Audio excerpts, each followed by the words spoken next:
तो भाई rapid revision की सीरीज में आगे बढ़ते हुए अपना अगला चैप्टर है लॉज ऑफ मोशन। देखो पिछले चैप्टर्स की तरह मैं यहाँ भी आपका टाइम वेस्ट बिल्कुल नहीं करूंगा। अपना मेन मोटिव क्या है यार? अपना मेन मोटिव ये है कि आपने जहां से भी पूरे साल पढ़ा है ना, आपने जिन भी टीचर से पढ़ा होगा, आपने जिस भी प्लेटफॉर्म से पढ़ा होगा, आपने सेल्फ स्टडी की होगी, जिस भी तरीके से आपने पढ़ा, नो डाउट आपके टीचर्स बहुत अच्छे रहे होंगे, आपने बहुत अच्छे से पढ़ा होगा। इन लेक्चर्स का रिवीजन जो मैं करा रहा हूँ सिर्फ और सिर्फ ये है कि जितना भी आपने पढ़ा है ना, उन सब कॉन्सेप्ट्स को बूस्ट करना, ताकि एंड मोमेंट पर वो दिमाग की एक मेमोरी में ऐसे स्टोर हो कि हम जब मन चाहे उस स्टोरेज को वापस से निकाल के हम अपनी यूज कर सकें। ठीक है जी। तो जहां पर मैं इंपॉर्टेंट पीवाईक्यूज जिनके बहुत ज्यादा चांसेस होते हैं आने के, उनको भी कवर करता चलूंगा, और कॉन्सेप्ट्स को भी मैं बहुत अच्छे से रिवाइज कराऊंगा आपको बहुत कम पीरियड में, जिससे आपका टाइम वेस्ट बिल्कुल नहीं होने दूंगा। ठीक है जी। तो आइए शुरू करते हैं।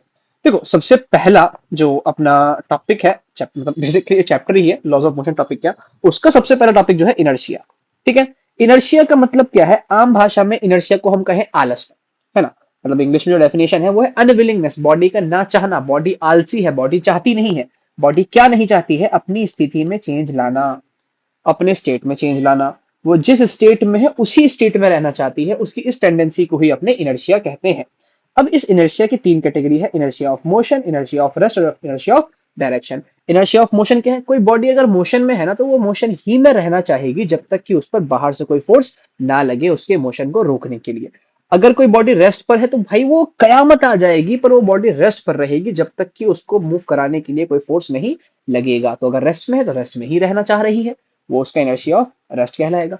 इनर्शिया ऑफ डायरेक्शन है कि अगर कोई बॉडी किसी पर्टिकुलर डायरेक्शन में मूव हो रही है और उसके डायरेक्शन को चेंज करने के लिए जब तक कोई फोर्स उसके ऊपर नहीं लगेगा, डायरेक्शन में कोई चेंज नहीं आएगा, ये कहलाता है उसका इनर्शिया ऑफ डायरेक्शन।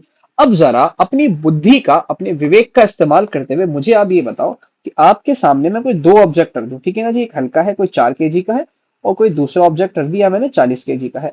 आप मुझे बताओ ये दोनों ही रेस्ट पर है ना, इनिशियली दोनों की वेलोसिटी जीरो है, दोनों रेस्ट पर है। तो इन दोनों में से किसको मूव कराना कंपैरेटिवली आसान है? ऑब्वियसली बात है 4 kg वाले को। इसका मतलब इनर्शिया ऑफ रेस्ट क्या है? 4 kg वाले का कम है। बात समझ आ रही ना। और इनर्शिया ऑफ रेस्ट क्या है? 40 kg का ज्यादा है। सिमिलरली अगर दोनों ही मोशन में हो, दोनों ही मोशन में हो, मान लो दोनों की वेलोसिटी को 4 मीटर पर सेकंड ले ली मैंने, तो अब इन दोनों को अगर रोकोगे तो किसको रोकने के लिए आपको कम फोर्स की रिक्वायरमेंट है? ऑब्वियस सी बात है 4 kg वाले की। और 40 kg वाले को रोकने के लिए आपको ज्यादा फोर्स की रिक्वायरमेंट होगी, मतलब इसका इनर्शिया ऑफ मोशन ज्यादा है, ये रुकना नहीं चाह रहा है जल्दी, और इसका इनर्शिया ऑफ मोशन कम है, ये जल्दी रुकना चाह रहा है। इससे हमें क्या बात समझ आई? इससे अपनों को ये पता लगा कि जो भी आपके पास इनर्शिया है ना, that is proportional to mass of body है। जितना ज्यादा मास होगा उसका उतना ज्यादा आलसपन होगा। यही वजह है कि मोटे लोग आलसी होते हैं, है ना। जितना ज्यादा मास होगा उतना ज्यादा उसका इनर्शिया होगा। ठीक है जी। तो इनर्शिया प्रोपोर्शनल टू मास है, तो इनर्शिया की यूनिट भी जो होती है वो मास से ही रिलेट करते हैं, प्रोपोर्शनल टू मास। किसी को कोई दिक्कत यहाँ तक नहीं ना? ठीक है। तो ध्यान क्या रखना है, इनर्शिया अपॉन मास का जो रेशियो है ना, वो हमेशा कांस्टेंट रहता है। इनर्शिया बाय मास का रेशियो हमेशा कांस्टेंट रहता है। आई होप आपको ये चीज क्लियर हुई होगी। तो जरा एक आध फटाक से हम एक एग्जांपल समझ लेते हैं। आप मेट्रो में है ना, मेट्रो जब अचानक से चलती है तो झटका लगता है ना पीछे की तरफ। ऐसा क्यों? क्योंकि जब मेट्रो रुकी हुई थी तो आप भी रुके हुए थे, आप भी रेस्ट की स्थिति में थे। अब जो फोर्स लगा इंजन के थ्रू वो लगा है मेट्रो के ऊपर, तो मेट्रो तो चल गई, but you are on the rest, है ना, और आप रेस्ट पर ही रहना चाहते हैं, इसीलिए आप पीछे जाते हैं। अगर आप गाड़ी में हैं, है ना, आप गाड़ी में बैठे हैं, अचानक से ब्रेक मारेंगे तो आप आगे जा रहे हैं ना। ऐसा क्यों हुआ जी? आप गाड़ी के साथ मोशन में हैं अभी जब गाड़ी चल रही है। जब ब्रेक लगा तो ब्रेक लगने से गाड़ी पर फोर्स लगा, गाड़ी तो रुक गई, लेकिन आपके ऊपर फोर्स नहीं लगा है। इसी वजह से आप आगे जा रहे हैं, इनर्शिया ऑफ मोशन। आप मोशन में है तो मोशन ही में रहना चाहेंगे। ये थी इनर्शिया की कहानी। चलिए आगे बढ़ते हैं। अगला आपके पास first law of motion. First law of motion basically inertia जो पढ़ा ना आपने उसी की डेफिनेशन है और कुछ नहीं है। ये क्या कहता है कि अ बॉडी, ये आपसे कहता है कि a body in any state, किसी भी स्टेट में हो, उसी स्टेट में रहना चाहेगी जब तक कि बाहर से कोई फोर्स ना लगेगा। मतलब अगर वो रेस्ट पे है, रेस्ट पे रहना चाहेगी, मोशन में है, मोशन में रहना चाहेगी, किसी डायरेक्शन में मूव हो रही है, उसी डायरेक्शन में मूव होते रहना चाहेगी जब तक कि बाहर से कोई फोर्स नहीं लगेगा। इसका मतलब जो आपके पास फर्स्ट लॉ ऑफ मोशन है बेसिकली वो है क्या? वो डेफिनेशन ऑफ इनर्शिया ही तो है। Definition of inertia. तो ये तो थ्योरेटिकल पोर्शन है आपका। तो first law of motion basically inertia को ही डिफाइन करता है, कोई नई चीज नहीं है यहाँ पर।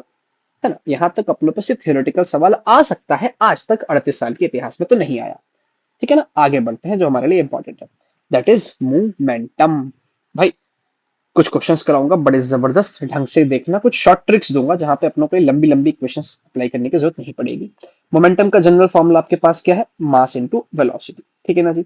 यूनिट क्या हो जाएगी, केजी मीटर पर सेकंड। डायमेंशन की बात करेंगे तो mlt-1। अब सवाल जनरली जो आएगा, आप ये थोड़ी पूछेगा कि भाई वेलोसिटी इतनी है, मास इतना है, मोमेंटम बताओ। बट ऐसा सवाल कौन पूछेगा यार, ऐसा सवाल नहीं पूछेगा आपसे। आपसे चेंज इन मोमेंटम का पूछेगा। तो भाई चेंज इन मोमेंटम का जनरल फॉर्मूला आपको दिख रहा है, क्या होगा, final momentum minus initial momentum. है ना। मतलब अगर हम सॉल्व भी करें तो delta p vector will be equal to mass into final velocity minus mass into initial velocity. ठीक है ना। तो ऐसे हमें चेंज इन मोमेंटम निकालना होगा, लेकिन हमारे पास कुछ शॉर्ट फॉर्मुलेस भी हैं।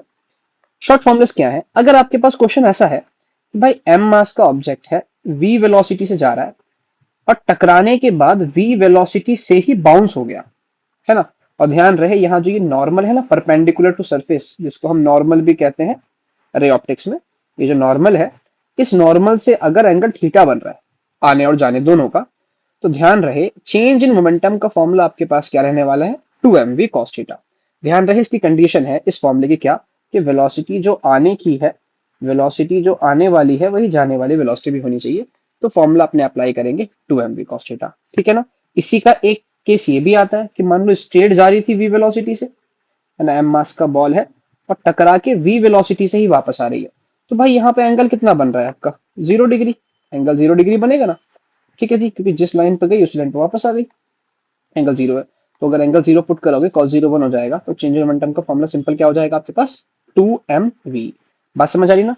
तो जनरल फॉर्मूला हमारे पास mv है, चेंज की बात करेगा तो फाइनल माइनस इनिशियल।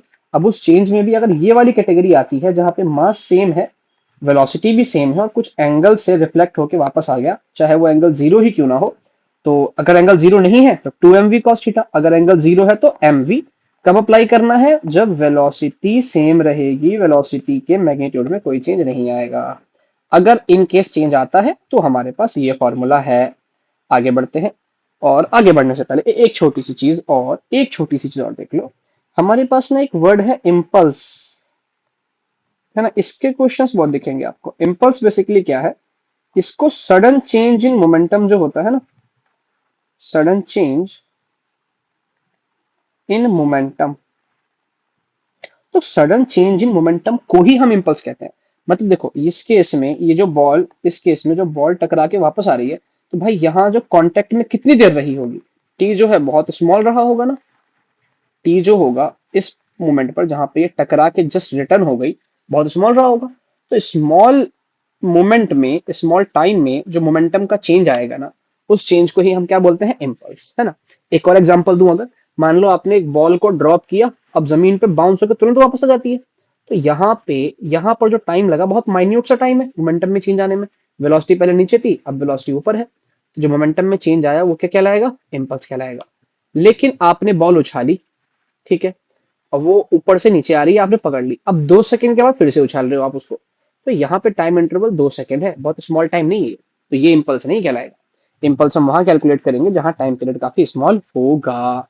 बात समझ आ रही है ना। आगे बढ़ते हैं क्वेश्चन की तरफ। देखो जरा, एक सवाल अपने उठा रहे हैं यहां से कि a ball of mass 0.5 kg is drop from a height 10 metre, ठीक है जी, strikes to ground and rebound to same height, है ना। मतलब ऐसा है कि एक बॉल को ड्रॉप किया हमने, टकरा के वो सेम हाइट पर ही वापस चली गई। तो आपको बताना है इम्पल्स, और ऑब्वियस सी बात है सडन चेंज आया होगा ना मोमेंटम में, क्योंकि टकरा के जस्ट वापस चला गया। तो हमें जो इम्पल्स निकालना है, या यूं कहें चेंज इन मोमेंटम निकालना है, तो इसका फॉर्मूला हमने क्या पढ़ा, 2mv cos थीटा। लेकिन ये देखो जिस लाइन के अलोंग आ रहा है उसी लाइन के अलोंग वापस जा रहा है, तो हम फॉर्मूला ये वाला लगाएंगे ना, सिंपल 2mv। तो यहाँ पर फॉर्मूला आपके पास क्या लगेगा जी, सिंपल 2mv लगने वाला है। तो अगर हम चेंज इन मोमेंटम या इम्पल्स निकालें, तो 2 इंटू मास की वैल्यू 0.15 इंटू वेलोसिटी। अब वेलोसिटी कैसे निकाले भाई, काइनेमैटिक्स में एक मैंने फॉर्मूला बताया था कि अगर एक वेलोसिटी 0 हो और दूसरी वेलोसिटी आपको निकालनी हो, तो इसका फॉर्मूला सीधा किसके बराबर होता है, √2gh के। ठीक है ना। काइनेमैटिक्स की थर्ड इक्वेशन लगाओ ना, v square minus u square equal to 2as, या h लगाते हैं जो।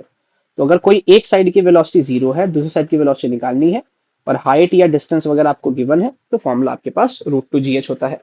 इसका हम यहाँ पे डायरेक्ट यूज करेंगे। तो v की जगह क्या हो जाएगा, √2 इंटू जी की जगह 10 ले रहे हैं, और एच भी कितना है 10। तो चेंज इन मोमेंटम जो अपनों पे आने वाला है दैट इज 15, ये 0.3 हो जाएगा, और यहाँ पे ये 10 का 10 बनेगा, और ये √2 हो जाएगा। तो दैट इज 3√2 kg/s। ठीक है ना, 3√2 कितना हो जाएगा भाई, 3 × 1.41 है ना, मल्टीप्लाई करोगे तो 3 एकम 3, 3 चौक 12 का 2, हाथ से लगा 1, 3 एकम 3, और ये 4.2 kg/s है ना। इतने ये that will be your answer. I hope ये क्लियर हुआ होगा। आगे बढ़ते हैं। देखो मैं आपको बता दूं भाई, अगर आप कोई कर रहे हो, आप मेरे से पढ़ रहे हैं, एक सिंगल क्वेश्चन भी अगर ऐसा है ना जो आपको समझ में नहीं आ रहा है, या क्वेश्चन में आपको डाउट हुआ, तो आप मुझे उसका स्क्रीनशॉट लेकर के, या इवन आप मुझे कमेंट सेक्शन में बता दो कि इस टाइम पर जो क्वेश्चन है, या ये जो क्वेश्चन नंबर है, या कौन से ईयर का आया हुआ क्वेश्चन है, ये भी कमेंट कर दोगे तो मैं उस पर्टिकुलर क्वेश्चन की भी वीडियो बना के अपलोड कर दूंगा स्पेशली आपके लिए। ठीक है ना, है ना। मैं इवन आपका नाम भी ले लूंगा कि जी हाँ, इन इन जनाब ने ये क्वेश्चन पूछा है। हालांकि मेरे इतने कोई व्यूज तो है नहीं, तो कोई खास फायदा नहीं होने वाला है, बट फिर भी कोई नहीं, हम आगे बढ़ते हैं। कह रहा है stone drop from height H, H height से ड्रॉप किया गया, it hits the ground with certain momentum P. कह रहा है if the same stone is drop from height 100% more than previous height, then momentum the momentum when it hits the ground will change by। इस question को समझो, ये आपसे कह रहा है कि एक स्टोन को ड्रॉप किया हमने कुछ हाइट h से, ठीक है, हिट किया certain ground with certain momentum p, ठीक, और ये कुछ अपनी हाइट तक वापस चली जाएगी ना, सेम हाइट। तो यहाँ पर एंगल 0 डिग्री है, फिर से ये ऐसे आ रहा है, ऐसे वापस चला जा रहा है, ये आपके पास बॉल है m मास का। तो वेलोसिटी, जिस वेलोसिटी से ये टकराया होगा, वो वेलोसिटी किसके बराबर होगी, √2gh के। और कह रहा है यहाँ पे जो मोमेंटम में चेंज आया है ना, दैट इज p, वो आपके पास किसके बराबर होगा, फिर से 2mv के बराबर होगा। अब कह रहा है कि सेकेंड केस में अगर हाइट 100% मोर हो जाए, तो पहली बात 100% ज्यादा का मतलब समझो। मैं कह रहा हूं कि आपके पास 2 रुपए थे, है ना, और मैंने आपको 100% और पैसे दे दिए, तो जितना आपका था उसका 100% कितना हो गया, उतना ही जितना आपके पास है। मतलब मैं कह रहा हूँ 200 है ना, अरे समझो यार, मैं फिर रिपीट करता हूँ इस चीज को ना, क्लियर करें। अगर मैं कह रहा हूँ कि आपके पास 2 रुपए है ना, आपके पास अगर 2 रुपए है, और आपके पैसे का 50% कितना हो जाएगा, 1 रुपए हो जाएगा, ठीक है, और आपके पैसे का 100% कितना हो जाएगा, 2 रुपए ही हो जाएगा। बात समझ आ रही है ना। तो मैं कहूं कि आपके पास 2 रुपए थे, और जितने पैसे आपके पास हैं उसका 100% और दिया मैंने आपको, तो आपके पास कितने हो गए, 4 रुपए, मतलब दुगना हो गया ना। बात क्लियर हुई, ठीक है। तो अब यहाँ पे कह रहा है कि हाइट जो है 100% मोर है, मतलब सेकेंड केस में जो हाइट है वो है 2h। बात समझ आई, सेकेंड केस में हाइट 2h है, तो 2h आ रहा है, और 2h ही वापस जा रहा है। बात क्लियर हुई ना, बॉल जो है अब 2h हाइट से आ रही है और 2h पे वापस जाएगी। तो अब जिस वेलोसिटी से यहां टकराएगी उसको हम कह रहे हैं v डैश, तो that is √2g into H की जगह 2h आ जाएगा। तो इसको हम √2 टाइम्स √2gh लिख रहे हैं, है ना, √2 टाइम्स √2gh लिख रहे हैं, ठीक है जी। तो अब यहाँ मोमेंटम अगर 2mv था, और v की वैल्यू अगर हम पुट कर दें, इसको मैं ना अगले पेज पे कर रहा हूँ, ठीक है। आई होप वैसे आपको ये क्लियर हुआ होगा। अगर आपको इसका स्क्रीनशॉट लेना है इस पोर्शन का, वैसे क्या ही स्क्रीनशॉट लोगे, ये क्लियर हो गया होगा। इसको मैं मिटा रहा हूँ, ठीक है, इसको मैं मिटा रहा हूँ, नहीं इसको हम आगे पेज पे कर लेते हैं ना, आगे पे तो क्वेश्चन है, कोई नहीं, हम ऐड कर लेते हैं, एक पेज ऐड कर लेते हैं। तो अभी हमें मालूम चला कि जो इनिशियल मोमेंटम है वो कितना है आपके पास, 2mv, और v की वैल्यू कितनी है आपके पास, √2gh। तो 2m इंटू √2gh, ठीक है। और जो हमारा नया मोमेंटम आया, final momentum p dash, that is 2mv dash हो जाएगा, 2mv डैश, और v डैश की वैल्यू कितनी है, √2 टाइम्स √2gh, है ना, √2 टाइम्स √2gh। ये फिर ऐसे करते हैं ना, देखो इसको मैं 2gh को पुट नहीं कर रहा, इसको मैं 2mv छोड़ रहा हूँ, और हमारे पास ये क्या हो जाएगा, 2m इंटू वी डैश की जगह √2 टाइम्स √2gh। और ये √2gh किसके बराबर है, v के बराबर है ना, √2gh v के बराबर है। तो जो फाइनल मोमेंटम आ रहा है, मतलब सेकंड केस का जो मोमेंटम आ रहा है, दैट इज कितना हो जाएगा आपके पास, √2 टाइम्स 2mv, √2 टाइम्स 2mv। मतलब हम ये कह सकते हैं कि जो नया मोमेंटम है that is √2 times initial momentum हो गया। बात समझ आ रही है, कि जो फाइनल मोमेंटम है वो √2 टाइम्स इनिशियल मोमेंटम हो गया है हमारा। तो अब हमसे पूछा क्या है इसने, देन कितने से चेंज होगा, मतलब परसेंटेज चेंज। तो भाई परसेंटेज चेंज निकालने का एक सिंपल सा फॉर्मूला है, वो क्या है आपके पास, final value minus initial value upon में इनिशियल इंटू 100। ठीक है ना, ये एक छोटा सा फॉर्मूला है परसेंटेज चेंज निकालने का। तो जिस भी चैप्टर में वो चाहे इसको लगवा देगा चीजें चेंज करके, परसेंटेज चेंज, खासकर रेजिस्टेंस वगैरह के क्वेश्चन में, तो हम ये ध्यान रखेंगे। तो जो हम परसेंटेज चेंज निकालना है मोमेंटम में, तो फाइनल मोमेंटम कितना हो गया आपके पास, √2p। इनिशियल कितना है, p ही है, अपॉन में इनिशियल p है, इंटू में 100 है। तो देखो ऊपर से p कॉमन निकालोगे तो क्या बचेगा, √2 माइनस वन अपॉन p से p कट जाएगा, इंटू में 100 है। और √2 की वैल्यू पुट कर दे तो 1.41 माइनस वन इंटू में 100 है ना, और 1.41 माइनस में कितना, 0.41 इंटू 100, यानी कितना आ गया जी, ये 41%। सो 41% will be your answer. I hope ये क्लियर हुआ होगा। ठीक है ना, अगर हुआ है क्लियर तो अपने आप को शाबाशी दीजिए, क्योंकि आप नीट 2026 क्लियर करने की तरफ बढ़ रहे हैं। आगे बढ़ते हैं। ये सवाल आपसे कह रहा है कि ये 3 kg बॉल है, hits a ball at angle 60 degree and returns at same angle, the impact. देखो यहाँ पे इस क्वेश्चन में जितने से जा रहा है उतने से ही वापस आ रहा है, 10 से गया 10 से वापस आया ना। तो हमारे पास फॉर्मूला चेंज इन मोमेंटम या इम्पल्स का है ना, चेंज इन मोमेंटम या इम्पल्स का फॉर्मूला हमारे पास क्या है, delta p will be equal to 2mv cos theta.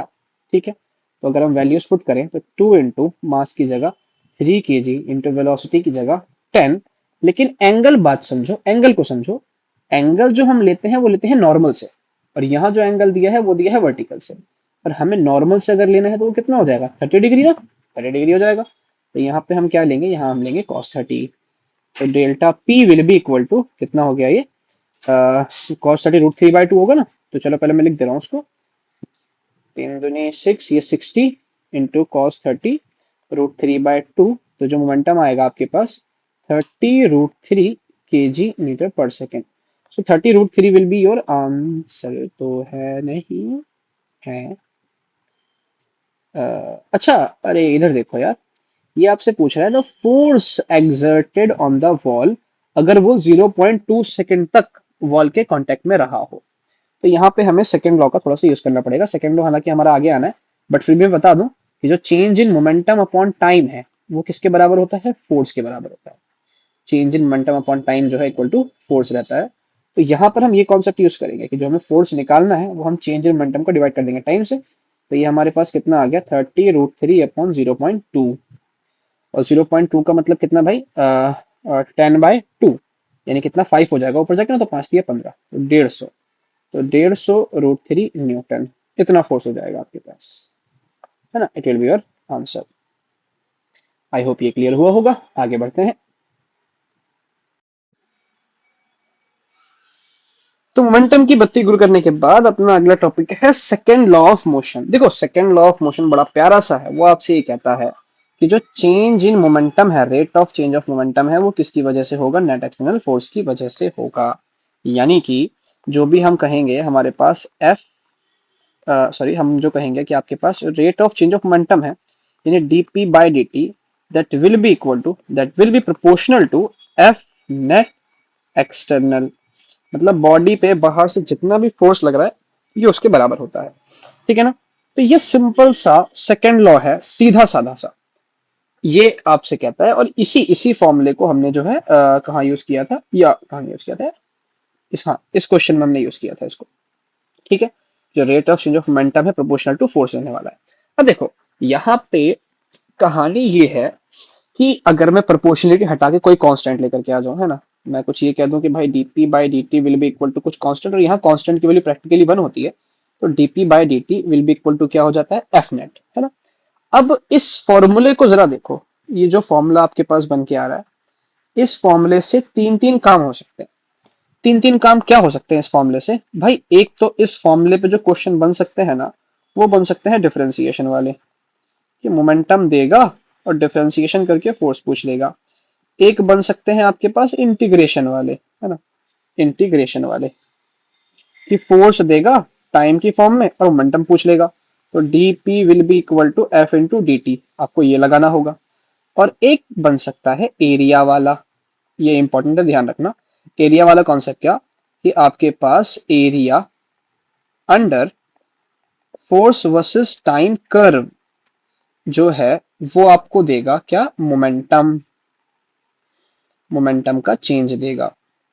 बात समझ आ रही है? तो ये इंपॉर्टेंट है, इसका ध्यान रखेंगे कि जो एरिया अंडर फोर्स और टाइम कर्व है वो आपको मोमेंटम देने वाला है। तो यहाँ पर जो आपके सामने इक्वेशन है वहां से तीन तीन तरह के क्वेश्चन बन सकते हैं।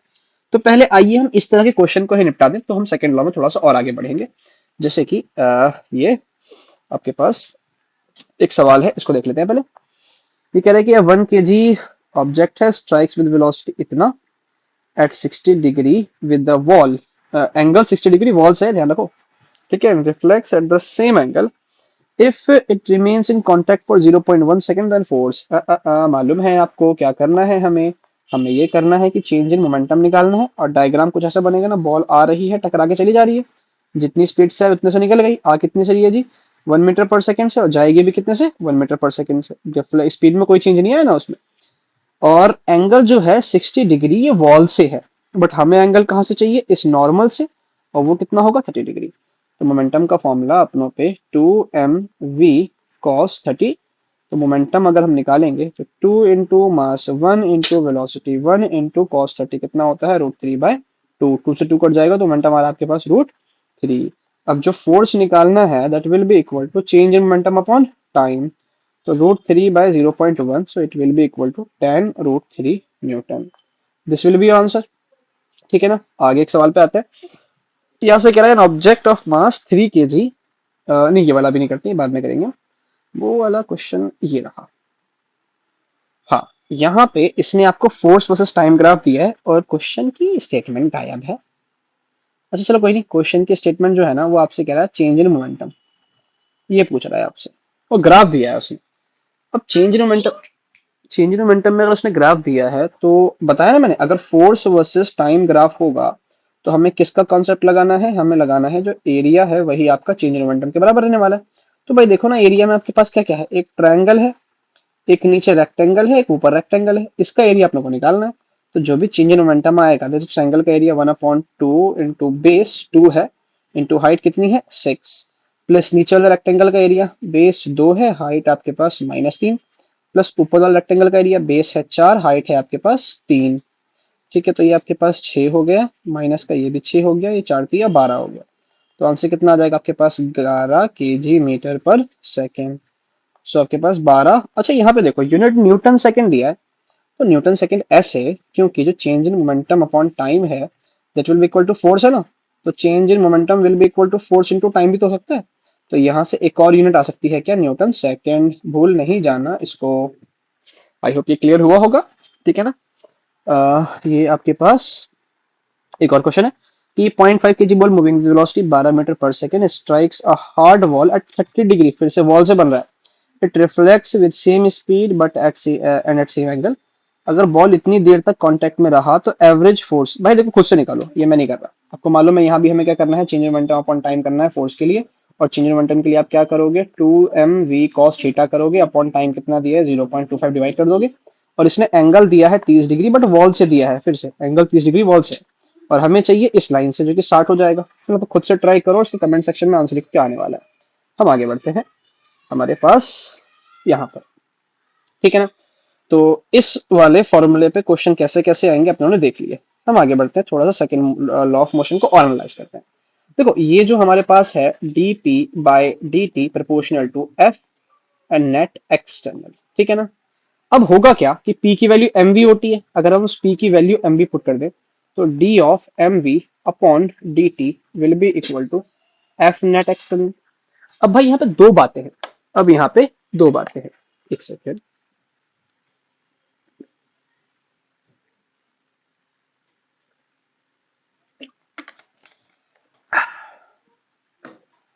यहाँ पे दो बातें हैं कि एक तो ऐसा हो सकता है कि आपका मास कांस्टेंट हो, और एक बार ऐसा हो सकता है कि मास वेरिएबल होगा, वेलोसिटी कांस्टेंट होगी, है ना। मतलब एक बार केस क्या होगा, एक बार ऐसा होगा कि मास आपका कांस्टेंट है और जो वेलोसिटी है वो कांस्टेंट नहीं है, वो वेरिएबल है। अब ये तो होता ही है। अगर ऐसा होता ही है तो ये m बाहर निकल जाएगा और ये क्या बचेगा, dv by dt will be equal to F net, और m ये dv बाई dt क्या बन जाएगा, a बन जाएगा। तो आपके पास यहाँ से जो फॉर्मूला आ जाएगा that is f net will be equal to mass into acceleration. ठीक है ना जी। एक ये फॉर्मूला बन जाएगा जिसको अपने यूज करेंगे। बड़ा कॉमन फॉर्मूला है, बचपन से सुनते चले आ रहे हो। एक और फॉर्मूला जो कि आप सुन चुके हैं क्योंकि आप प्रिपरेशन कर रहे हैं, क्या कि मास कांस्टेंट नहीं है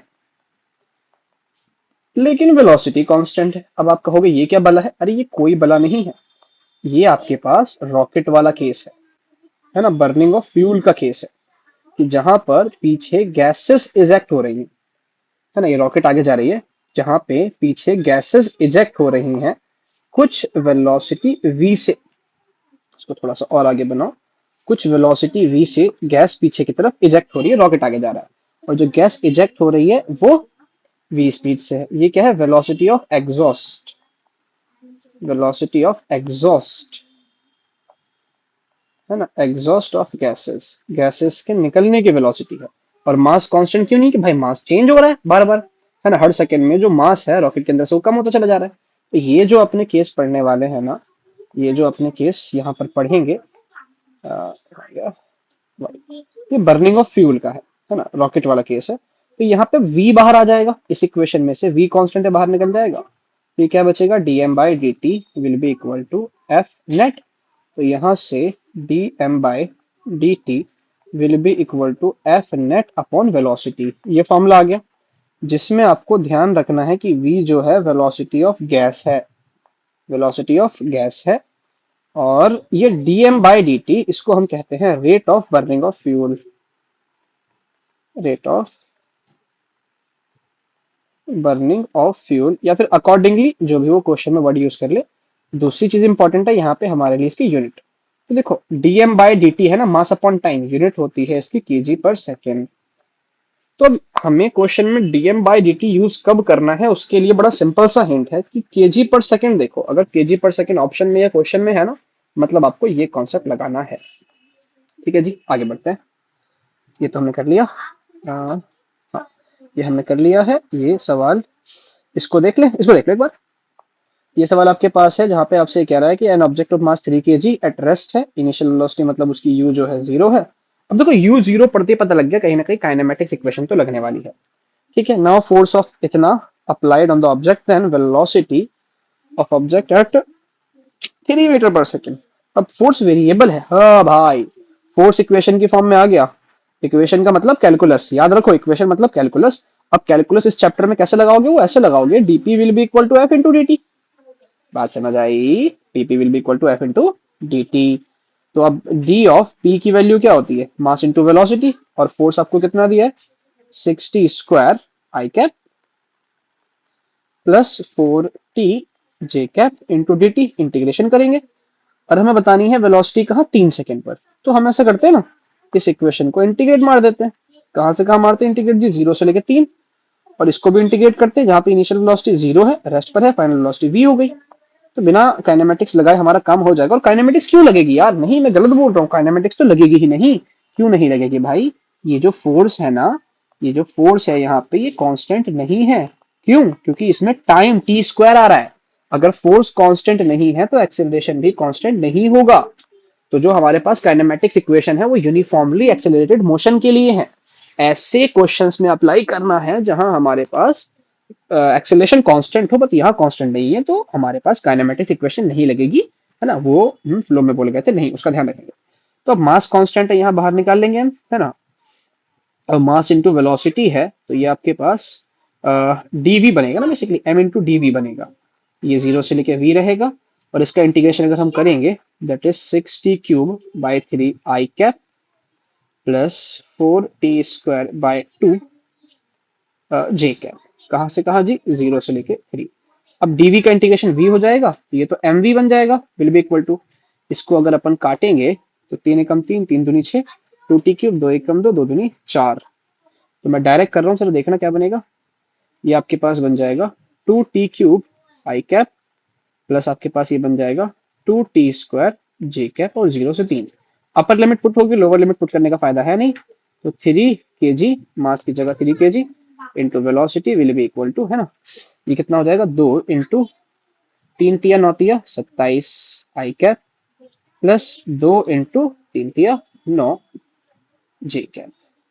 अब इसमें से 3 कॉमन आ रहा है मेरे ख्याल से, तो 3 अगर कॉमन निकाल लेंगे तो यहाँ 9 बचेगा, 9 दूनी 18 हो जाएगा, 18 आई कैप प्लस यहाँ से भी 3 कॉमन आ गए, 3 बचेगा और 3 दूनी 6 हो जाएगा, 6 जे कैप। तो ये 3 से 3 कट के वेलोसिटी आपके पास आ जाएगी 18 I cap plus 6 J cap. That will be your answer, 18 I cap plus 6 J cap, this will be your answer. ठीक है ना, आगे बढ़ते हैं। ये क्वेश्चन दिया है जहां पे कह रहा है इन अ रॉकेट, देखो रॉकेट की बात होगी, इसका मतलब कहीं ना कहीं dm/dt वाला कॉन्सेप्ट लगेगा, और उस चीज को क्लियर करने के लिए ये देखो यूनिट kg/सेकंड, उसके अंदर फ्यूल जो है 1 kg/सेकंड से बर्न हो रहा है।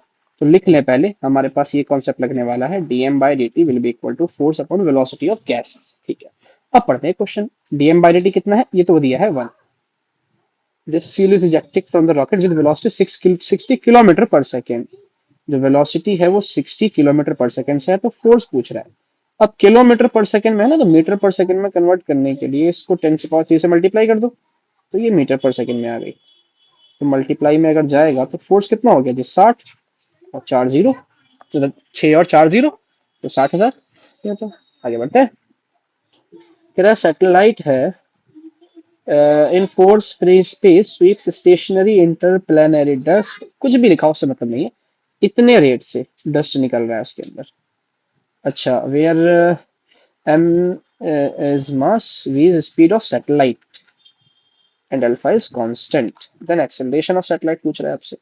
तो कॉन्सेप्ट तो हम यही लगाएंगे क्या कि dm/dt will be equal to force upon velocity, और dm/dt की वैल्यू कितनी दी है, अल्फा इंटू वी दी है। अब एक बात समझो, यहाँ पे उसने अल्फा इंटू वी दिया है, लेकिन गैसेस उसके अंदर से निकल रही है ना, एग्जॉस्ट हो रही है, तो उसके लिए हम क्या करेंगे, माइनस का अल्फा वी लगाएंगे। ठीक है, अच्छा चलो छोड़ो इसको, छोड़ो वो अपने आप क्लियर हो जाएगा बाद में, अभी मैं उसको लिखूंगा।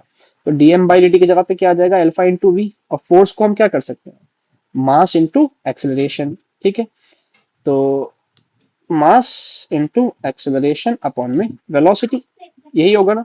तो जो एक्सेलरेशन यहाँ से आएगा that is alpha into v square upon m आएगा, तो alpha v square by m. लेकिन ऑप्शंस अगर आप देखेंगे तो ऑप्शंस में माइनस भी है, और वो माइनस क्यों होगा मैं वही अब बताने जा रहा हूँ कि माइनस होने की वजह ये है क्योंकि यहाँ पर आप देखें ना, एग्जॉस्ट हो रहा है, निकल रहा है, तो उस निकलने को शो करने के लिए यहाँ पर अपने माइनस लगा देंगे कि मास जो है कंटिन्यूअस रॉकेट में से कम हो रहा है। बात समझ आ रही है? ठीक है ना, हर क्वेश्चन में ऐसा नहीं होगा, जहां पे वो खुद मेंशन करेगा कि भाई माइनस साइन वो लेना चाह रहे हैं, वहां पे हम लेंगे। ये क्लियर हो गया, तो हमारे पास option number D will be correct. आगे बढ़ते हैं, अगला सवाल, सारे कर लिए क्या हमने, कोई क्वेश्चन रह गया नहीं? ठीक है जी, और देखो मैं ऑब्वियस सी बात है सारे पीवाई क्यूज नहीं कराऊंगा ना, आपकी अपॉर्चुनिटी खत्म नहीं करनी है, आप अपने क्वेश्चंस खुद अटेम्प्ट करेंगे, है ना। मैं पीवाई क्यूज करा रहा हूं वो जो बहुत इंपॉर्टेंट है, वो पीवाई क्यूज जिनमें कॉन्सेप्ट्स क्लियर हो रहे हैं। बाकी पीवाई क्यूज आप खुद से ट्राई करो, आपका टारगेट अभी सिर्फ और सिर्फ पीवाई क्यूज होना चाहिए, बहुत सारे डीपीपीस करना, है ना, बहुत सारे क्वेश्चंस करना, ये समझदारी नहीं है। आपका टारगेट अभी सिर्फ और सिर्फ पीवाई क्यूज होने चाहिए। देखो अब बात करते हैं कंजर्वेशन ऑफ लीनियर मोमेंटम की। कंजर्व कंजर्व का मतलब बचा हुआ, बचा है, लॉस नहीं हो रहा, खत्म नहीं हो रहा, यही मतलब है ना। और ऐसा कब होगा, अगर बाहर से लगने वाला नेट फोर्स किसी भी बॉडी के ऊपर जीरो है। तो हमें मालूम है, अपनों को मालूम है क्या कि जो dp/dt हमने पढ़ा वो किसके बराबर है, एफ नेट के बराबर होता है। अब भाई अगर एफ नेट जीरो है दैट मीन्स जो आपका dp/dt है, dp vector by dt that will be equal to zero. अब यहाँ पे क्या है कि किसी क्वांटिटी का डिफरेंशिएशन कर रहे हो टाइम के रिस्पेक्ट में और वो जीरो आ रहा है, तो ऐसी कौन सी क्वांटिटी है जिसका डिफरेंशिएशन जीरो होता है, कांस्टेंट क्वांटिटी का। इसका मतलब मोमेंटम वेक्टर जो है वो क्या रहने वाला है जी, कांस्टेंट रहने वाला है, अपनों को ये बात ध्यान रखनी है। और यही हमारे कुछ क्वेश्चंस करवाएगा जो हम आगे करने वाले हैं। मतलब क्या, सिंपल सा कि भाई जो इनिशियल मोमेंटम वेक्टर है वो बराबर होगा फाइनल मोमेंटम वेक्टर के, या फिर हम इसको यूं कह लें कि जो चेंज इन मोमेंटम वेक्टर है that will be equal to zero रहने वाला है। ठीक है ना, तो हम कुछ क्वेश्चंस करने हैं कंजर्वेशन ऑफ लीनियर मोमेंटम पे बेस्ड, उसको हम यहां से टैकल करेंगे। आई होप ये क्लियर हुआ होगा ना। तो आगे बढ़ते हैं, इधर देखो जरा, एक एक मिनट, एक सवाल ये है आपके पास कि a man Fyers a bullet of 200 ग्राम, है ना, एट स्पीड 5 मीटर पर सेकेंड, अब कह रहा है कि a gun is of 1 kg, ठीक है ना, by what velocity of, by what velocity gun he bounce backward. इसका मतलब ये है कुछ ऐसा सिनेरियो है आपके पास जी, कट्टा हाथ में ले रखा है इधर, है ना, यहाँ पे ये इसका ट्रिगर है। अभी इनिशियली ये रेस्ट पर है, इनिशियली तो कोई मोशन नहीं है ना, इनिशियली रेस्ट पर है। लेकिन हुआ क्या, जब आपने इसमें से बुलेट फायर करी तो भाई बुलेट तो आगे जा रही है। बुलेट जो है आपके पास 200 ग्राम की, वो तो आगे जा रही है, 200 ग्राम का मतलब 0.2 kg, है ना। और आगे वो कितनी वेलोसिटी से जा रही है, 5 मीटर पर सेकेंड से। और जो गन है आपके पास, गन वो आपका पीछे आ रहा है। और गन कितने केजी का है, 1 kg का। और गन पीछे कितनी स्पीड से आ रहा है नहीं पता, वी वेक्टर मान लिया हमने। अब यहाँ पर हमें मालूम है ये जो जो भी फोर्स लगा होगा ना, वो गन और बुलेट का आपसी मामला है, इंटरनल फोर्स है, बाहर से कोई फोर्स यहाँ पे नहीं लगा। तो यहाँ पे हम कॉन्सेप्ट यूज करेंगे कि initial momentum vector will be equal to final momentum vector. Initially तो जीरो है, और फाइनल कितना हो जाएगा, m v mass 1 into velocity v vector, plus दूसरे का मास 0.2 इंटू वेलोसिटी 5। ठीक है जी, बात समझ आई। अब ये 5 मल्टीप्लाई करोगे तो कितना, एक हो जाएगा ना। तो वी वेक्टर जो भी है आपके पास दैट इज माइनस का 1 मीटर पर सेकेंड। ठीक है, so option number first will be your answer. आगे आते हैं।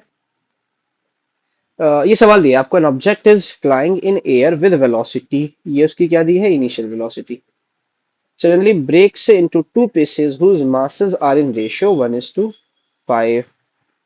ठीक है, द स्मॉलर मास यानी कि जो 1 वाला है, ये फ्लाई हुआ 1 kg इतनी स्पीड से।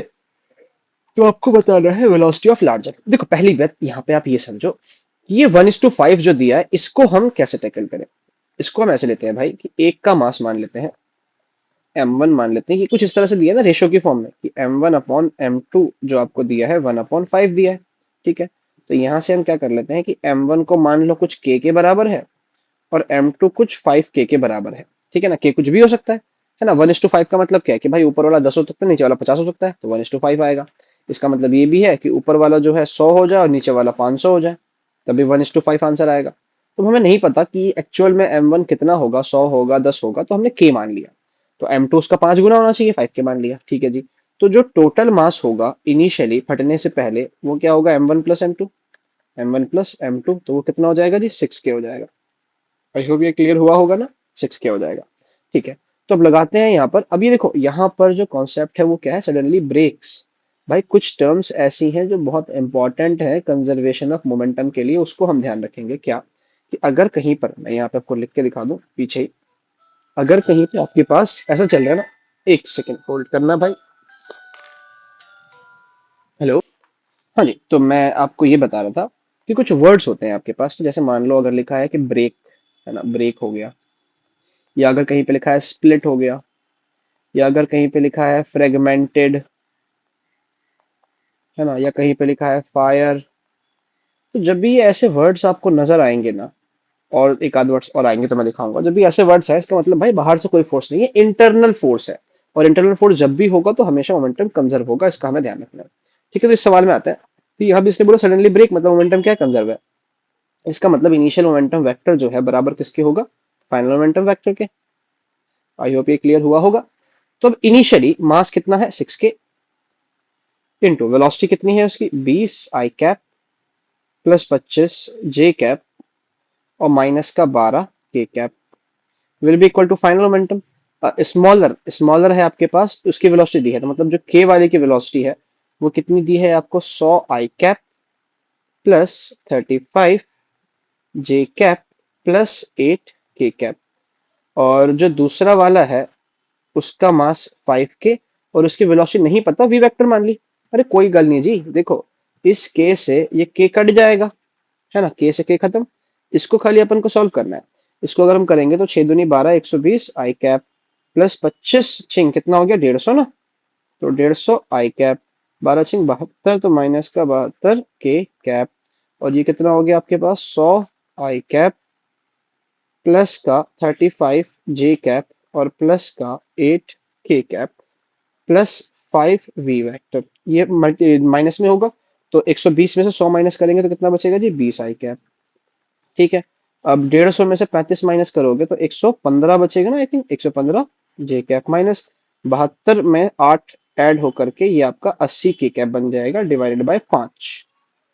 That will be v vector, और डिवाइड करोगे अगर तो ये 4 आई कैप, और ये आपके पास कितना हो गया, 5 दूनी 10 और एक 5 दिया 15, है ना, 23 जे कैप माइनस 5 एकम 5, 5 30 16 के cap.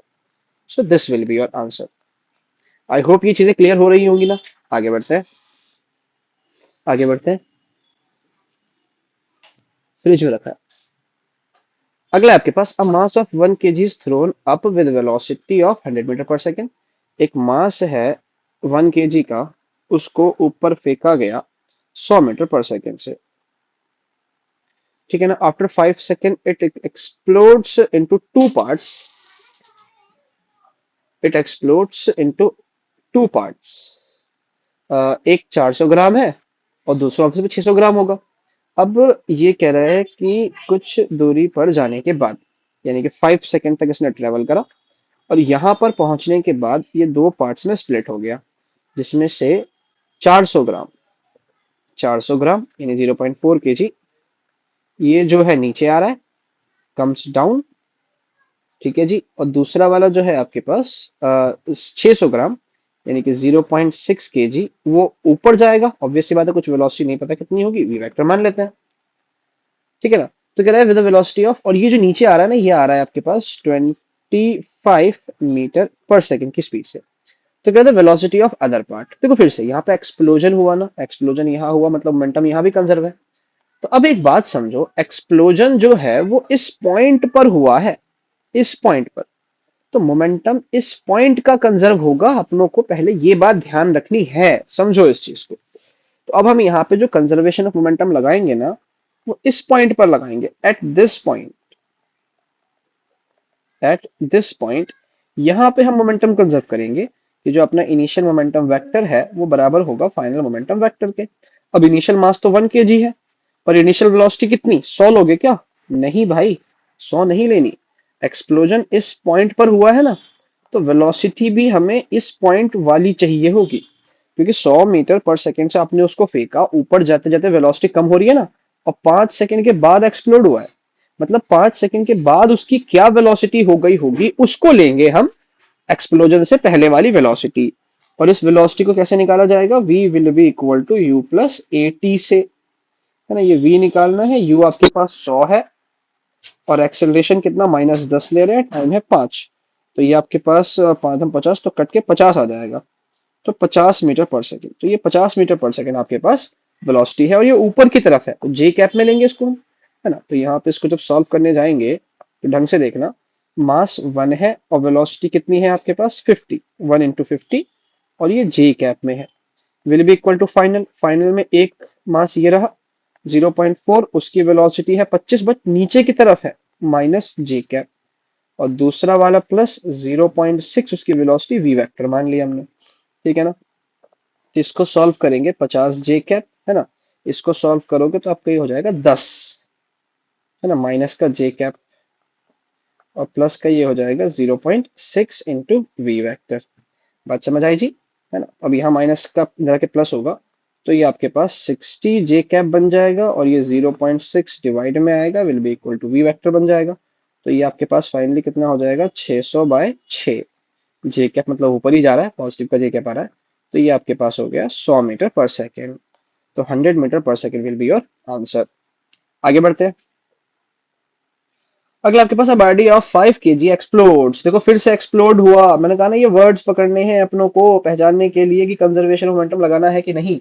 At rest initial velocity 0 है, एक बॉडी है 5 kg की, इनिशियली रेस्ट पर है, इट एक्सप्लोड्स इनटू रेशियो 1:1:3। अच्छा, 3 मास में एक्सप्लोड हुआ, पिछला 2 मास में था ना, 3 में एक्सप्लोड हुआ, मतलब ये रखे रखे जब एक्सप्लोजन हुआ तो 3 हिस्से हुए, 1:1:3। मतलब अगर हम मान ले m1 जो है k है, और अगर हम मान ले m2 भी k है, तो जो m3 है वो कितना हो जाएगा, 3k हो जाएगा। तो भाई जो टोटल मास है वो कितना हो जाएगा, 5k हो जाएगा ना, ठीक है जी। अच्छा खैर वो तो यही रखा 5 kg।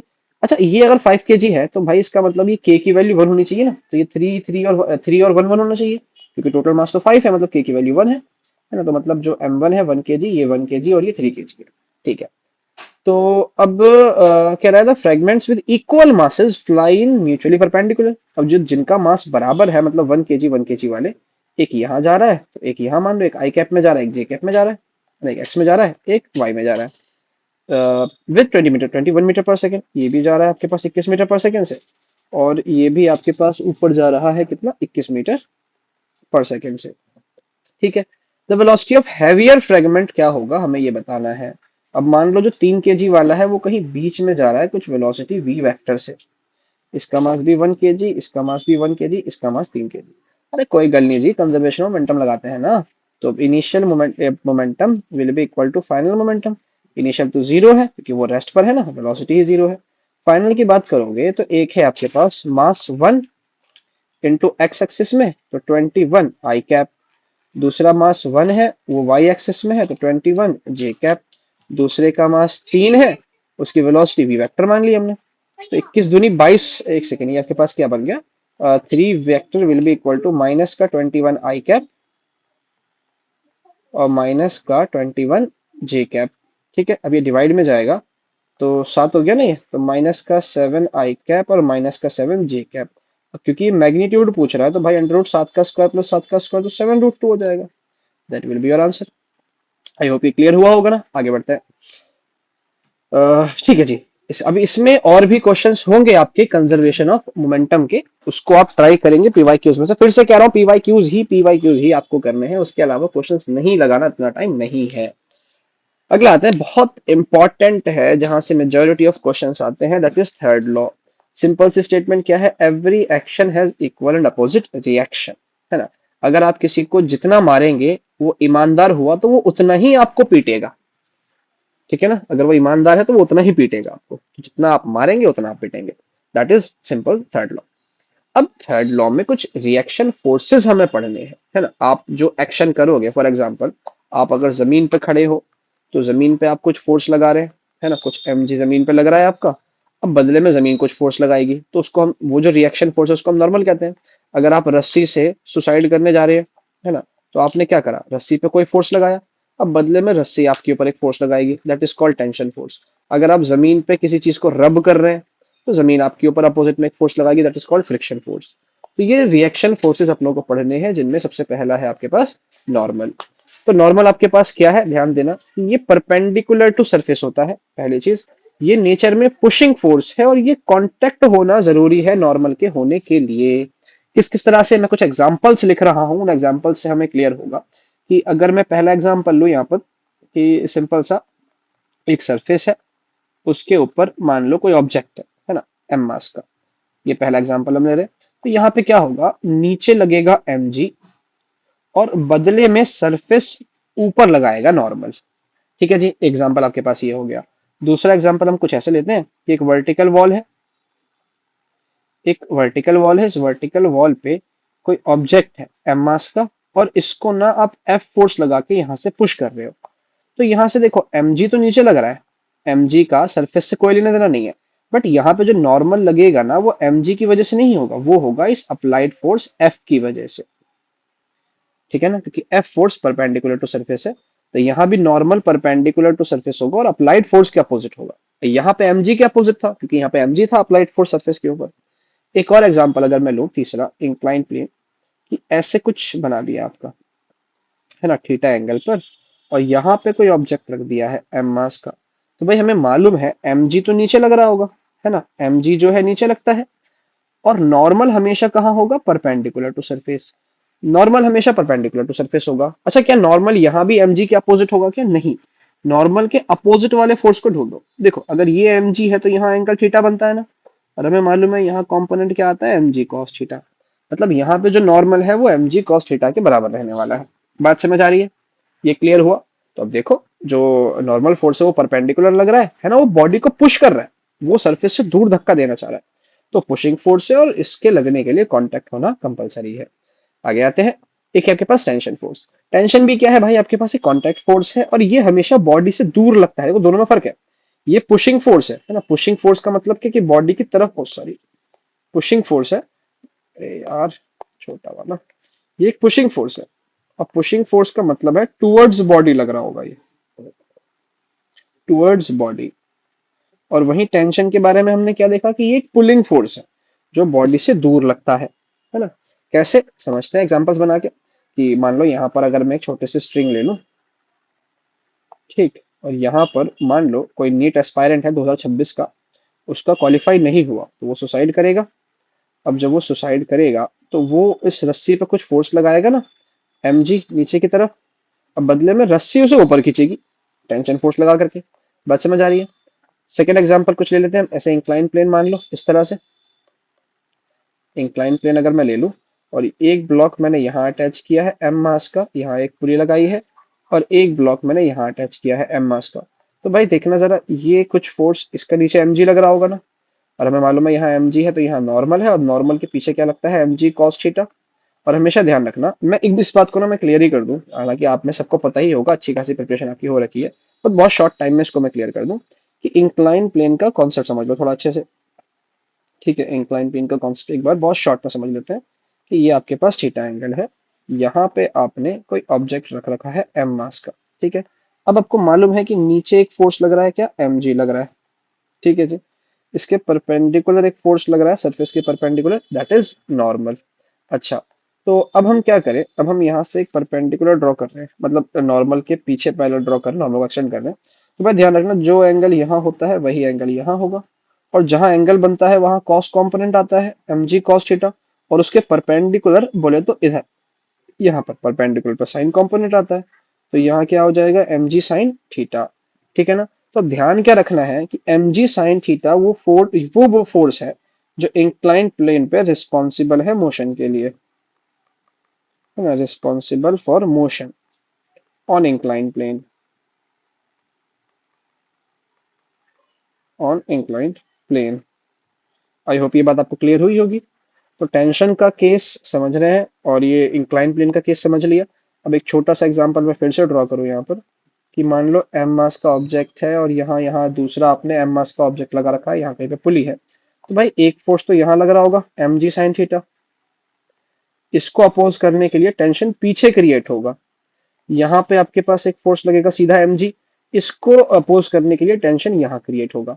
अब ये स्ट्रिंग सेम है पूरी, इसीलिए टेंशन भी सेम है। स्ट्रिंग अलग होती तो टेंशन अलग हो जाता। बात समझ आ रही ना? स्ट्रिंग सेम रहेगी तो टेंशन फोर्स भी सेम रहेगी। आई होप ये क्लियर हुआ होगा। आइए आगे बढ़ते हैं। इधर आपको एक सवाल दिया है, जहां पे आपसे कह रहा है कि टू बॉडीज है 4 kg 6 kg, उनको स्ट्रिंग से अटैच किया गया है, वो पुली से फ्रिक्शनलेस पुली से पास हो रहे हैं, तो एक्सेलरेशन ऑफ सिस्टम बताना है in terms of acceleration due to gravity. देखो, एक ना ब्रह्मास्त्र दे रहा हूं आपको लॉज ऑफ मोशन के एफबीडीज वाले क्वेश्चंस को सॉल्व करने के लिए। वो ब्रह्मास्त्र क्या है? वो ब्रह्मास्त्र है एक्सेलरेशन का फॉर्मूला। वो एक्सेलरेशन का फॉर्मूला क्या होगा? एफ नेट अपॉन में एम टोटल। भाई ये फॉर्मूला बड़ा जबरदस्त है, इस पे कमांड बना ली तो समझो हमारा काम हो गया। बहुत जबरदस्त फॉर्मूला है। कैसे? अब इसमें आपको ध्यान क्या रखना है कि ये जो एफ नेट है ना, इसमें हमें नॉर्मल और टेंशन नॉट कंसीडर्ड, नॉर्मल और टेंशन को कंसीडर नहीं करना है। कौन से करना है? Only forces, only forces which are responsible for motion, responsible for motion. और भाई टेंशन तो मोशन को अवॉइड करना चाह रहा है ना, ये बॉडी नीचे गिरना चाह रही है, वो उसको अवॉइड कर रहा है, मोशन करवा थोड़ी रहा है। तो मोशन को अवॉइड कर रहा है, रिस्पॉन्सिबल मोशन के लिए कौन? mg हो सकता है यहाँ पर। सिमिलरली यहाँ पे mg sin थीटा रिस्पॉन्सिबल है, टेंशन रिस्पॉन्सिबल थोड़ी है, वो तो रोक रहा है। यहाँ पे mg रिस्पॉन्सिबल है, टेंशन रिस्पॉन्सिबल थोड़ी है, वो तो रोकना चाह रहा है। ठीक है ना। तो रिस्पॉन्सिबल फोर्सेस बोलेंगे और अपन में टोटल मास, जितना भी मास वहां प्रेजेंट है। तो यहाँ पर जरा इसको अप्लाई करें तो देखो, यहाँ पर आपको मालूम है कि ये नीचे आ रहा होगा 6g से, और ये यहाँ नीचे आना चाह रहा होगा 4g से। अब ऑब्वियस सी बात है, बड़ा फोर्स कौन सा है? 6g, मतलब ये ओवरऑल यहाँ नीचे आएगा ना। तो अब अगर हमें यहाँ एक्सेलरेशन निकालना हो, इस फॉर्मूले को हम इंप्लीमेंट करें F net upon M total, तो भाई हम क्या करेंगे? 6g जो है इस तरफ मोशन कराना चाह रहा है, 4g यहाँ मोशन कराना चाह रहा है। तो ये दोनों का बिहेवियर तो अपोजिट है ना, ये चाह रहा है कि ये क्लॉकवाइज रोटेट हो, ये चाह रहा है ये एंटी क्लॉकवाइज रोटेट हो, तो बिहेवियर अपोजिट है। तो उसके लिए हम क्या करेंगे? 6g में से 4g को माइनस कर देंगे, नेट फोर्स ये हो जाएगा आपके पास, और अपन में टोटल मास कितना हो गया? 10। तो ऊपर कितना बचा? 2g/10, तो कितना हो गया जी? g/5। That will be your answer. समझ आया? क्लियर है? आगे बढ़ते हैं।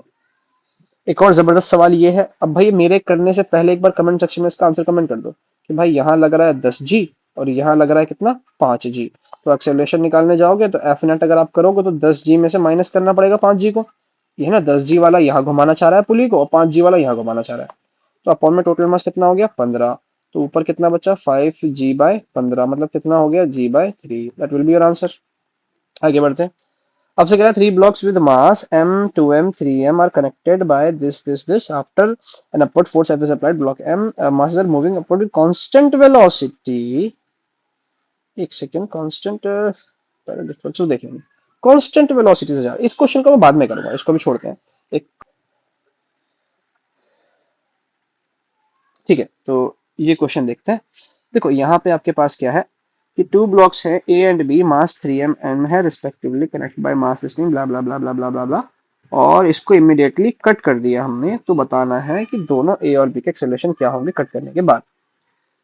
ठीक है, तो हमने फिलहाल अभी जब कट नहीं करा तो जिस सिचुएशन में है उस सिचुएशन में देखो टोटल मास कितना है 4m। तो नीचे कितना फोर्स लग रहा है अभी 4mg। ठीक है, जब फिलहाल कट नहीं कर रहे हैं फोर्स लग रहा है 4mg। इसका मतलब यहाँ पर जो स्प्रिंग फोर्स है वो इसके ठीक अपोजिट होगा। मतलब यहाँ पे जो स्प्रिंग फोर्स है Fs वो भी कितना होगा 4mg के बराबर। जब कट नहीं करा तब की बात चल रही है। अच्छा, अब हमने क्या करा कट कर दिया। अब भाई जब कट करोगे तो इसके बारे में सोचो, इस m के बारे में, इस m के बारे में। जब आपने कट कर दिया इसका काम खत्म। अब ऊपर तो कोई फोर्स नहीं, जीरो हो गया ना। यहाँ पे जो भी फोर्स है वो जीरो हो गया ऊपर लगने वाला m के ऊपर। अब इस पे नीचे सिर्फ क्या फोर्स लगेगा mg लगेगा। और अब क्योंकि ये स्ट्रेस्ड कंडीशन में था, रुका हुआ था, है ना, स्ट्रेच कंडीशन में था, तो इस पॉइंट पर वेलोसिटी तो जीरो होगी ना। बात समझ आ रही है?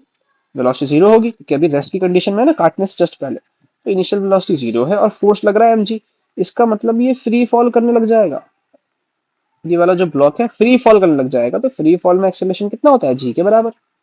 बात समझ आ रही ना? इसका मतलब जो बी का एक्सेलरेशन है वो जी होने वाला। तो या तो ये करेक्ट होगा या ये करेक्ट होगा। अब बची बात ए की, तो अब ए के बारे में सोचो कि भाई ए का जो मास है वो 3m है। अब वो ऊपर कितने फोर्स से जाएगा, स्प्रिंग खिंची हुई थी ना, तो स्प्रिंग खिंची हुई थी 4mg से, तो 4mg से ऊपर खींचेगी। और इस पे नीचे कितना फोर्स लग रहा है 3mg लग रहा है इसका खुद का, है ना। तो यहाँ पर अगर एक्सेलरेशन निकालने जाओगे तो हमारे पास फॉर्मूला क्या है F net upon M total. तो भाई नेट फोर्स कितना हो जाएगा 4mg लग रहा है ऊपर माइनस 3mg लग रहा है नीचे, अपॉन में टोटल मास कितना है 3 ही है क्योंकि mg तो कट के अलग हो गया, वो तो सिस्टम का पार्ट ही नहीं है। तो ऊपर क्या बच रहा है आपके पास mg/3। तो mg/3, अब mg/3m टोटल मास 3m है ना, 3m। तो m से m कट के acceleration will be g/3। I hope ये क्लियर हुआ होगा। नहीं हुआ तो इसको मुझे कमेंट सेक्शन में कमेंट करके बताना, मैं इस क्वेश्चन की भी अलग से वीडियो दोबारा बना के अपलोड कर दूंगा। ठीक है ना, आगे बढ़ते हैं। तो भाई लिफ्ट केस देख लो एक बार। हमने पता है ना कि जब अगर लिफ्ट में होते हो, लिफ्ट ऊपर जाती है तो भारी भारी फील होता है और जब लिफ्ट नीचे आती है तो हल्का फील होता है। तो डायरेक्ट फॉर्मूला है, ध्यान रखना। अगर लिफ्ट आपके पास ऊपर जा रही है तो टेंशन का फॉर्मूला आपके पास होता है m × g + a। अगर लिफ्ट आपके नीचे आ रही है तो टेंशन का फॉर्मूला होता है m × g - a। और अगर लिफ्ट कांस्टेंट वेलोसिटी से जा रही है भाई तो एक्सेलरेशन ही जीरो है। एक्सेलरेशन जीरो है तो टी सिंपल mg के बराबर हो जाएगा। टी सिंपल mg के बराबर हो जाएगा। बात समझ आ रही ना? अब यही सेम केस नॉर्मल के लिए भी होगा कि अगर ऊपर या नीचे जाते वक्त आप नॉर्मल चेक करोगे ना तो नॉर्मल भी इसी कहानी में चलना है। ऊपर जाएगा तो नॉर्मल g + a हो जाएगा, नीचे आएगा तो g - a हो जाएगा और कांस्टेंट वेलोसिटी से जाएगा तो नॉर्मल जो है वो mg के बराबर होगा, एक्सेलरेशन जीरो हो जाएगा। अब इस कांस्टेंट वेलोसिटी को ध्यान रखो, कांस्टेंट वेलोसिटी में एक्सेलरेशन नहीं है। अब एक्सेलरेशन नहीं होने का मतलब है कि बॉडी पे नेट फोर्स कितना है जीरो ना। जीरो कैसे? क्योंकि टी माइनस mg करोगे नेट निकालने के लिए आप, ऊपर वाला माइनस नीचे वाला इक्वल टू जीरो आएगा। तो जो भी आपके पास एफ नेट है वो जीरो हो गया ना। तो अगर आपके पास वेलोसिटी कांस्टेंट है तो एक्सेलरेशन जीरो होगा तो नेट फोर्स जीरो होगा। दूसरा इस सवाल पे आओ। इसमें ये कह रहा है कि इसको कांस्टेंट स्पीड से ऊपर लेकर के जा रहे हैं। भाई स्पीड कांस्टेंट है मतलब एक्सेलरेशन क्या है जीरो। और अगर एक्सेलरेशन जीरो है तो नेट फोर्स कितना होगा सिस्टम पे जीरो होगा। तो zero will be your answer. I hope ये क्लियर हुआ होगा ना। ठीक है जी, कुछ सवाल है। A person of mass 60 kg inside lift of mass 940 kg and press the button. एक पर्सन है 60 kg का, उसका खुद का जो मास दिया है दैट इज 60 kg, है ना। एक लिफ्ट में है वो, लिफ्ट का मास दिया है आपको 940 kg, खुद का जो मास है उसका पर्सन का लकड़ी सा पर्सन है, वो 60 kg है। तो the lift start moving upward, lift जो है ऊपर जा रही है, कितने एक्सेलरेशन से, 1 मीटर पर सेकंड स्क्वायर से। तो टेंशन बताना, तो भाई अगर लिफ्ट ऊपर जाए तो फॉर्मूला क्या है, m इंटू जी प्लस ए। देखो m ना टोटल मास आएगा। अब टोटल मास कितना हो गया, 940 प्लस 60, 1000 हो गया ना, क्योंकि टोटल 1000 kg को ऊपर खींच रहा है। इंटू में जी की वैल्यू 10 प्लस 1, तो 11,000 हो जाएगा, 11,000 Newton. So this will be your answer. आगे आते हैं, कह रहा monkey of mass 20 kg holds a vertical friction, तो आगे है। अब monkey of mass 20 kg, monkey है यहाँ पर ऐसे लटका हुआ है ये बंदर, इसका मास कितना दिया है, 20 kg दिया है, ठीक है जी। holds a vertical rope will not break until mass of 25 kg is suspended। मतलब ये कब 25 kg तक भी इस पे लटका सकते हो, ये ब्रेक नहीं होगा, बट फिलहाल तो 20 kg लटक रहा है। अच्छा, what is the maximum acceleration with which monkey can climb up, maximum acceleration जिससे वो ऊपर जा सके, इसका मतलब क्या है समझो पहले। देखो जब ये ऊपर जा रहा होगा तो इसमें जो टेंशन है वो बढ़ रहा होगा ना, अगर ये ऊपर जा रहा है तो T will be equal to M into G plus A के बराबर होता है, टेंशन बढ़ रहा है। और मैक्सिमम टेंशन कितना हो सकता है, 25 kg के वेट के बराबर, मतलब 25 g के बराबर हो सकता है मैक्सिमम। तो यानी कि ऊपर जाते वक्त टेंशन बढ़ा और बढ़ बढ़ के मैक्सिमम हो गया, और कितना हो गया, 25 g के बराबर हो गया, है ना, 25 g के बराबर। और मंकी का मास कितना है जी, 20 है। इंटू में जी प्लस ए, जी 10 ले रहे हैं, ए हमें निकालना है, ठीक है। तो ये कितना हो गया आपके पास, ये 250 will be equal to 20 will be equal to में 10 प्लस ए, इससे ये जाएगा, ये हो गया आपके पास 12.5 will be equal to 10 plus A. तो एक्सेलरेशन कितना आ गया आपके पास, 2.5 मीटर पर सेकेंड स्क्वायर। आई होप ये क्लियर हुआ होगा ना। आगे बढ़ते हैं, आपके पास है the mass of lift is 200 kg when tension in the supporting cable is इतना। टेंशन जो है सपोर्टिंग केबल में वो कितना है, 28,000, और लिफ्ट का मास है 2000। भाई देखो टेंशन ज्यादा आ रहा है, टेंशन ज्यादा का मतलब लिफ्ट ऊपर जा रही है, क्योंकि अगर लिफ्ट नीचे आती टेंशन कम होता ना, जी माइनस ए के बराबर होता, बट ऊपर जा रही है, इसका मतलब टेंशन का फॉर्मूला क्या होगा, एम इंटू जी प्लस ए रहने वाला है, ठीक है। तो टेंशन आपके पास कितना होगा, 28,000, मास आपके पास कितना है भाई, 2000, है ना, जी 10 है, एक्सेलरेशन हमें निकालना है। इन 3 जीरो से 3 जीरो गए, ये आपके पास 14 हो गया, विल बी इक्वल टू ये 10 प्लस ए। अब एक्सेलरेशन कितना आ रहा है आपके पास, 4 आ रहा है, और ऑब्वियस सी बात है टेंशन बढ़ा हुआ आ रहा है ना, 28,000 आ रहा है, और मास सिर्फ 2000 है, तो मतलब ऊपर जा रहा होगा, तो 4 मीटर पर सेकेंड स्क्वायर अपवर्ड हो जाएगा। बात समझ आई ना, ठीक है जी, क्लियर हुआ, तो आगे बढ़ते हैं। देखो जरा, ये हमारा बहुत ही इंपॉर्टेंट टॉपिक है, दैट इज फ्रिक्शन। फ्रिक्शन को समझो पहले, फ्रिक्शन भी क्या है, कांटेक्ट फोर्स है ना, कांटेक्ट फोर्स है। और दूसरा ये अपोज करता है टेंडेंसी ऑफ मोशन को, मोशन ही को अपोज नहीं करता, मोशन की टेंडेंसी को भी अपोज करता है, और ये पुलिंग फोर्स है। अब मोशन की टेंडेंसी को अपोज करने का क्या मतलब है उसको समझते हैं। कि अगर मैं कहूं आपके पास एक वर्टिकल वॉल है ना, आपके पास अगर एक वर्टिकल वॉल है, और यहाँ पर मैंने एम मास लगाया, है ना, इसको थोड़ा सा ऐसे समझो, थोड़ा सा पहले सिंपली एग्जांपल लो कि क्या मतलब है इसका। कि भाई एक एम मास का ऑब्जेक्ट है, इस पे अगर आप फोर्स लगा रहे हो एफ, तो आगे मूव हो रहा है एक्सेलरेशन से, तो जो फ्रिक्शन है पीछे लग रहा होगा, अगर ये रफ सरफेस है तो फ्रिक्शन पीछे लग रहा है। तो यहाँ तो फ्रिक्शन एक्चुअल में मोशन का अपोज करना चाह रहा है, लेकिन टेंडेंसी ऑफ मोशन का अपोज करने का क्या मतलब है उसको समझते हैं। कि मान ले एक वर्टिकल वॉल है ना, और यहाँ पर एक ब्लॉक है एम मास का, और यहाँ से आपने इसको एफ फोर्स लगा के होल्ड कर रखा है। अब मैं कह रहा हूँ ये सरफेस रफ है, अब रफ है मतलब यहाँ फ्रिक्शन लगना चाहिए, बट यहाँ फ्रिक्शन कैसे लगेगा, कहाँ लगेगा, वो देखना पड़ेगा, टेंडेंसी ऑफ मोशन। अगर इस ब्लॉक का मोशन हुआ तो नीचे होगा ना एमजी की वजह से। अब इस नीचे वाले मोशन को, क्योंकि मोशन की टेंडेंसी नीचे है, तो नीचे वाले मोशन को अवॉइड करने के लिए फ्रिक्शन ऊपर लगेगा, फ्रिक्शन ऊपर की तरफ लगेगा, ठीक है। यहाँ मोशन हो नहीं रहा है, टेंडेंसी को अपोज कर रहा है, तो फ्रिक्शन का डायरेक्शन क्लियर हुआ ना, कैसे देखना है, पैरेलल टू सरफेस रहने वाला है।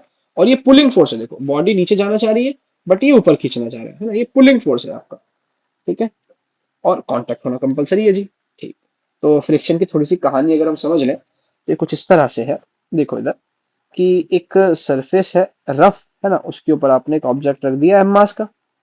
अब आप यहाँ से अगर अप्लाइड फोर्स लगाओगे तो हम कह रहे हैं पीछे फ्रिक्शन लग रहा है, आखिर फ्रिक्शन लग कैसा रहा है, हो क्या रहा है। इस कॉन्टैक्ट सरफेस को अगर आप बहुत ज्यादा जूम करके देखोगे ना, तो आपको क्या दिखाई देगा कि जी यहाँ पे जो है ना रफनेस है, यहाँ पे रफनेस है बहुत ज्यादा, बहुत माइक्रो लेवल पर। तो इनके आपस में रफनेस जो है ये एक दूसरे में इमर्ज्ड हो गई होगी ना, एक दूसरे में समा गई होगी बहुत माइक्रो लेवल पर। तो भाई जैसे जैसे आप ये फोर्स लगाओगे ये सारे आपस में टकराएंगे। अब टकराने की वजह से ओवरऑल पीछे की तरफ एक फोर्स क्रिएट होगा ना, उस फोर्स को ही हम कहते हैं फ्रिक्शन फोर्स।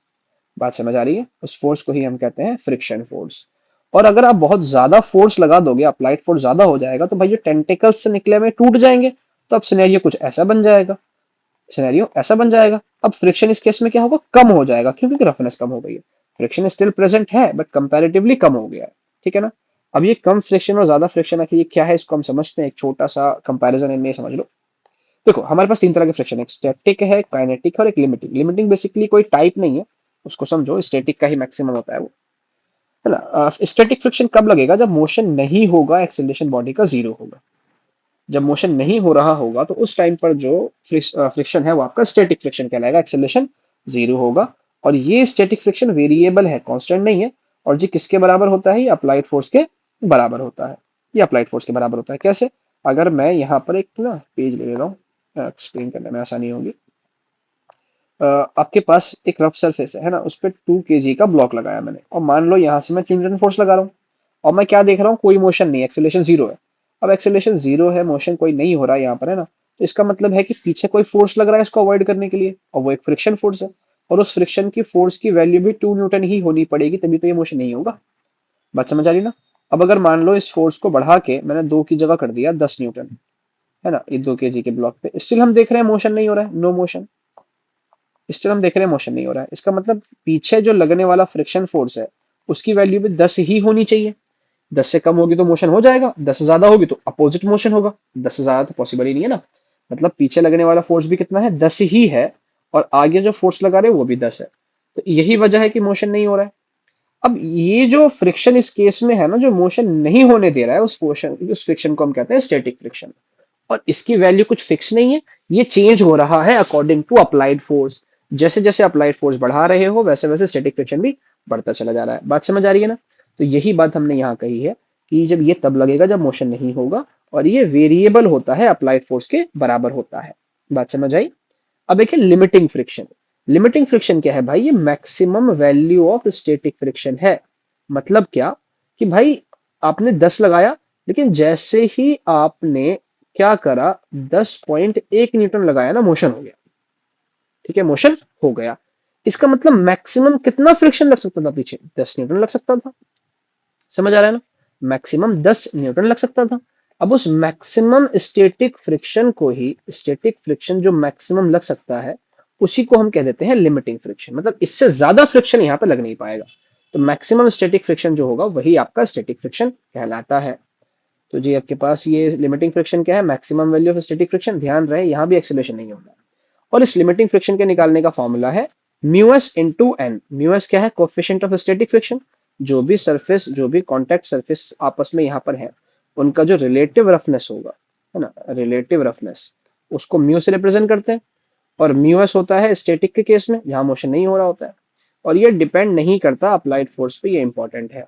इसका फॉर्मूला फिक्स है म्यू एस इंटू एन।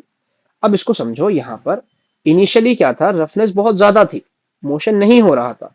और मोशन नहीं हो रहा था तो जो ये फ्रिक्शन पीछे लग रहा होगा उसको हम कह रहे हैं कि स्टैटिक फ्रिक्शन है। ठीक है ना? फिर एक टाइम पे फोर्स लगते लगते लगते लगते मैक्सिमम फ्रिक्शन लगा होगा। टेंटिकल्स आपस में मैक्सिमम जितना टकरा सकते हैं टकरा गए होंगे। अब जरा सा अप्लाइड फोर्स और बढ़ाओगे तो ये रफनेस टूटेगी। रफनेस टूटेगी तो कंपैरेटिवली स्मूथ हो जाएगा। मतलब यहाँ मोशन क्या होगा, हो जाएगा। देखो फ्रिक्शन स्टिल प्रेजेंट है क्योंकि रफनेस थोड़ी बहुत तो है ना, लेकिन मोशन यहां पर हो रहा है कंपैरेटिवली। अब यहां पर जो फ्रिक्शन लग रहा है उसको हम कहते हैं काइनेटिक फ्रिक्शन। काइनेटिक फ्रिक्शन वो फ्रिक्शन है जो तब लगता है जब मोशन होता है। बात समझ आ रही है? तो अब इसको यूं समझ लो कि स्टैटिक फ्रिक्शन वो फ्रिक्शन है जो मोशन को होने ही नहीं देगा। Limiting friction maximum value of static friction है। और काइनेटिक फ्रिक्शन वो फ्रिक्शन है जो तब लगेगा जब मोशन होगा। जब तब लगेगा जब मोशन होगा। इसका मतलब, इसका मतलब जो आपके पास सॉरी, सॉरी गाइस,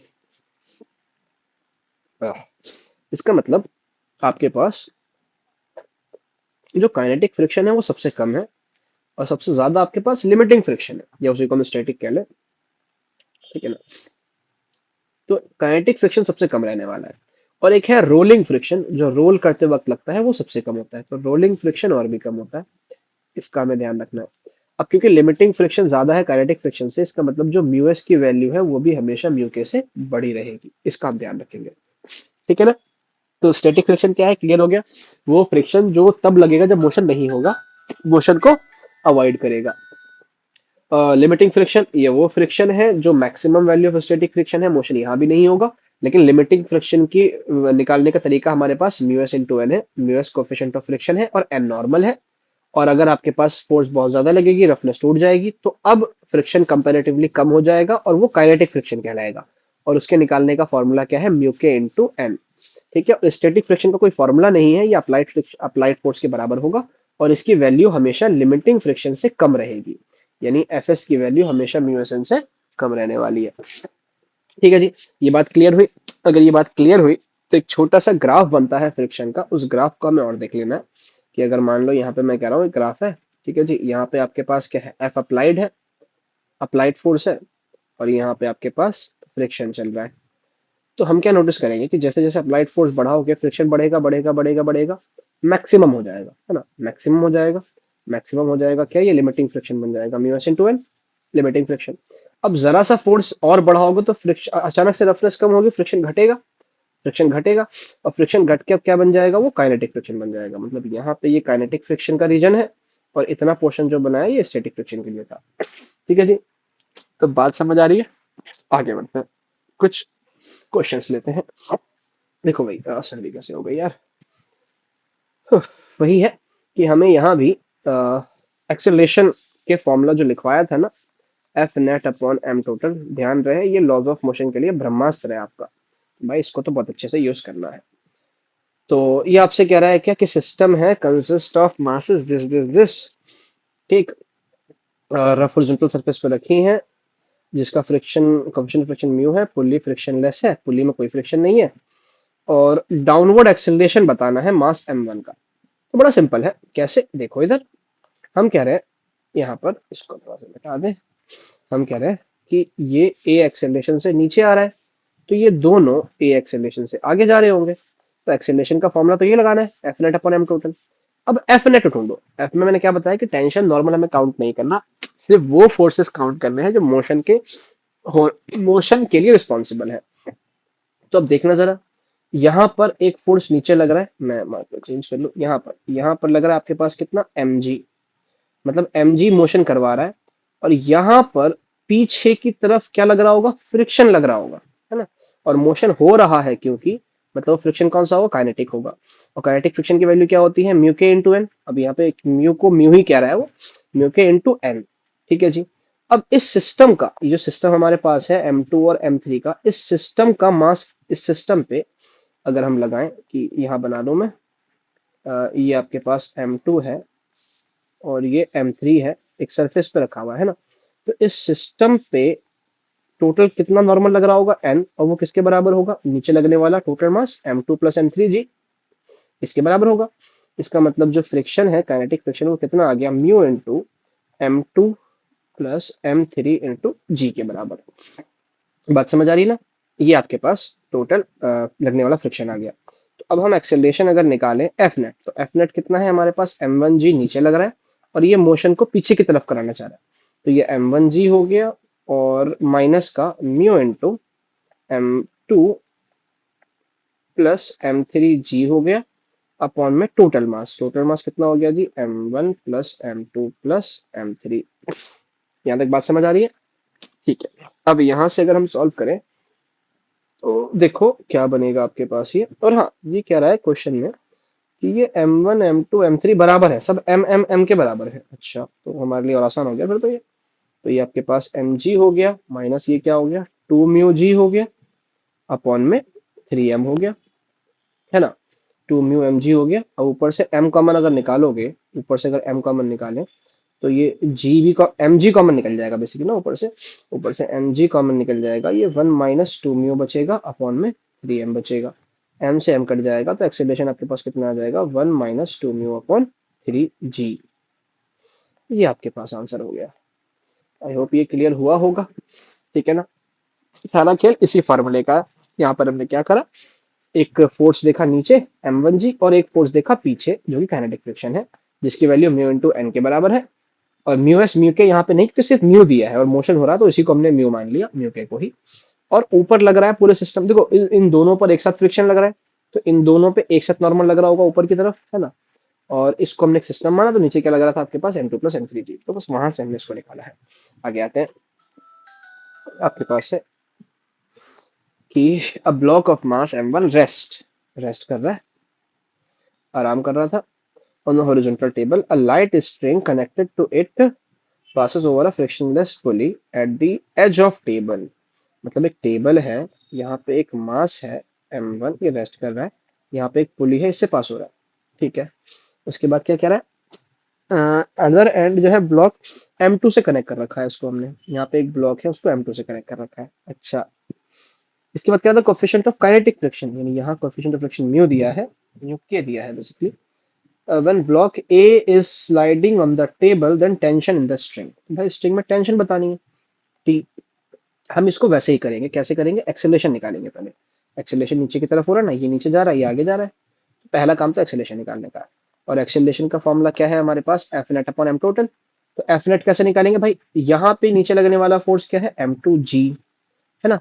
और यहाँ पर इसके अपोजिट कौन सा फ्रिक्शन लग रहा होगा, काइनेटिक फ्रिक्शन, एफ के, that is mu k into N. और एन किसके बराबर हो जाएगा, एन लग रहा है ऊपर और m1g लग रहा है नीचे। तो F k will be equal to mu k into N की जगह क्या आ जाएगा, m1g आ जाएगा। ठीक है, m1g। तो यहाँ पे अगर हम नेट फोर्स निकालें तो हम क्या करेंगे, m2g में से माइनस करेंगे म्यू के इंटू m1g को, अपॉन टोटल मास कितना आ जाएगा हमारे पास, m1 + m2। तो एक्सेलरेशन कितना हो गया, g अगर हम कॉमन निकालें, that is m2 minus mu के m1 अपॉन में m1 + m2। ये हमारा आ गया एक्सेलरेशन। अब हमें चाहिए टेंशन। टेंशन कैसे निकालेंगे, इस वाले ब्लॉक की एफबीडी बनाते हैं, इस वाले ब्लॉक की एफबीडी दोबारा से यहाँ पर क्लियर करके कि भाई ये m2 है, ऊपर लग रहा है टेंशन और नीचे लग रहा है आपका m2g, और एक्सेलरेशन भी हो रहा है नीचे। तो यहाँ पर अब हम लगाते हैं न्यूटन्स का second law, F net equal to m a. देखो नीचे फोर्स कितना लग रहा है, m2g, माइनस ऊपर कितना लग रहा है, t, will be equal to कितना हो जाएगा, m2 इंटू एक्सेलरेशन, है ना। तो हमें t निकालना है, तो t will be equal to कितना हो जाएगा आपके पास, m2g माइनस का m2a। ठीक है जी। अब वैल्यू पुट कर देते हैं, तो m2g माइनस का m2, और a हमने यहां निकाल लिया, कितना, g इंटू में m2 minus mu k into m1 upon में m1 + m2। अरे भैया कैलकुलेट करना पड़ेगा इसको, यहाँ से थोड़ा सा कैलकुलेशन बढ़ानी पड़ेगी। कर लेते हैं, कोई नहीं।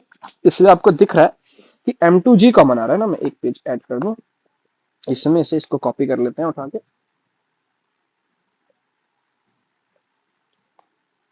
यहाँ पर। हाँ हमें दिख रहा है इसमें से m2g कॉमन आ रहा है, तो t will be equal to m2g अगर कॉमन निकालेंगे तो 1 - 1 - यहाँ क्या बचेगा, m2 minus m1 into mu के डिवाइडेड बाय m1 + m2।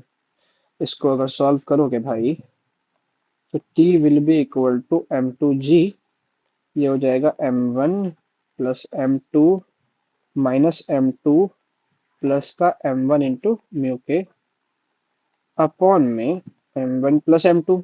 ठीक है ना। अब ये m2 से ये m2 जा रहा है, ये m2 से m2 जा रहा है, तो आपके पास क्या बच रहा है, t will be equal to m2g, अब ब्रैकेट में m1, m1 भी कॉमन आ रहा है ना, m1 कॉमन आएगा तो 1 प्लस, एक सेकेंड,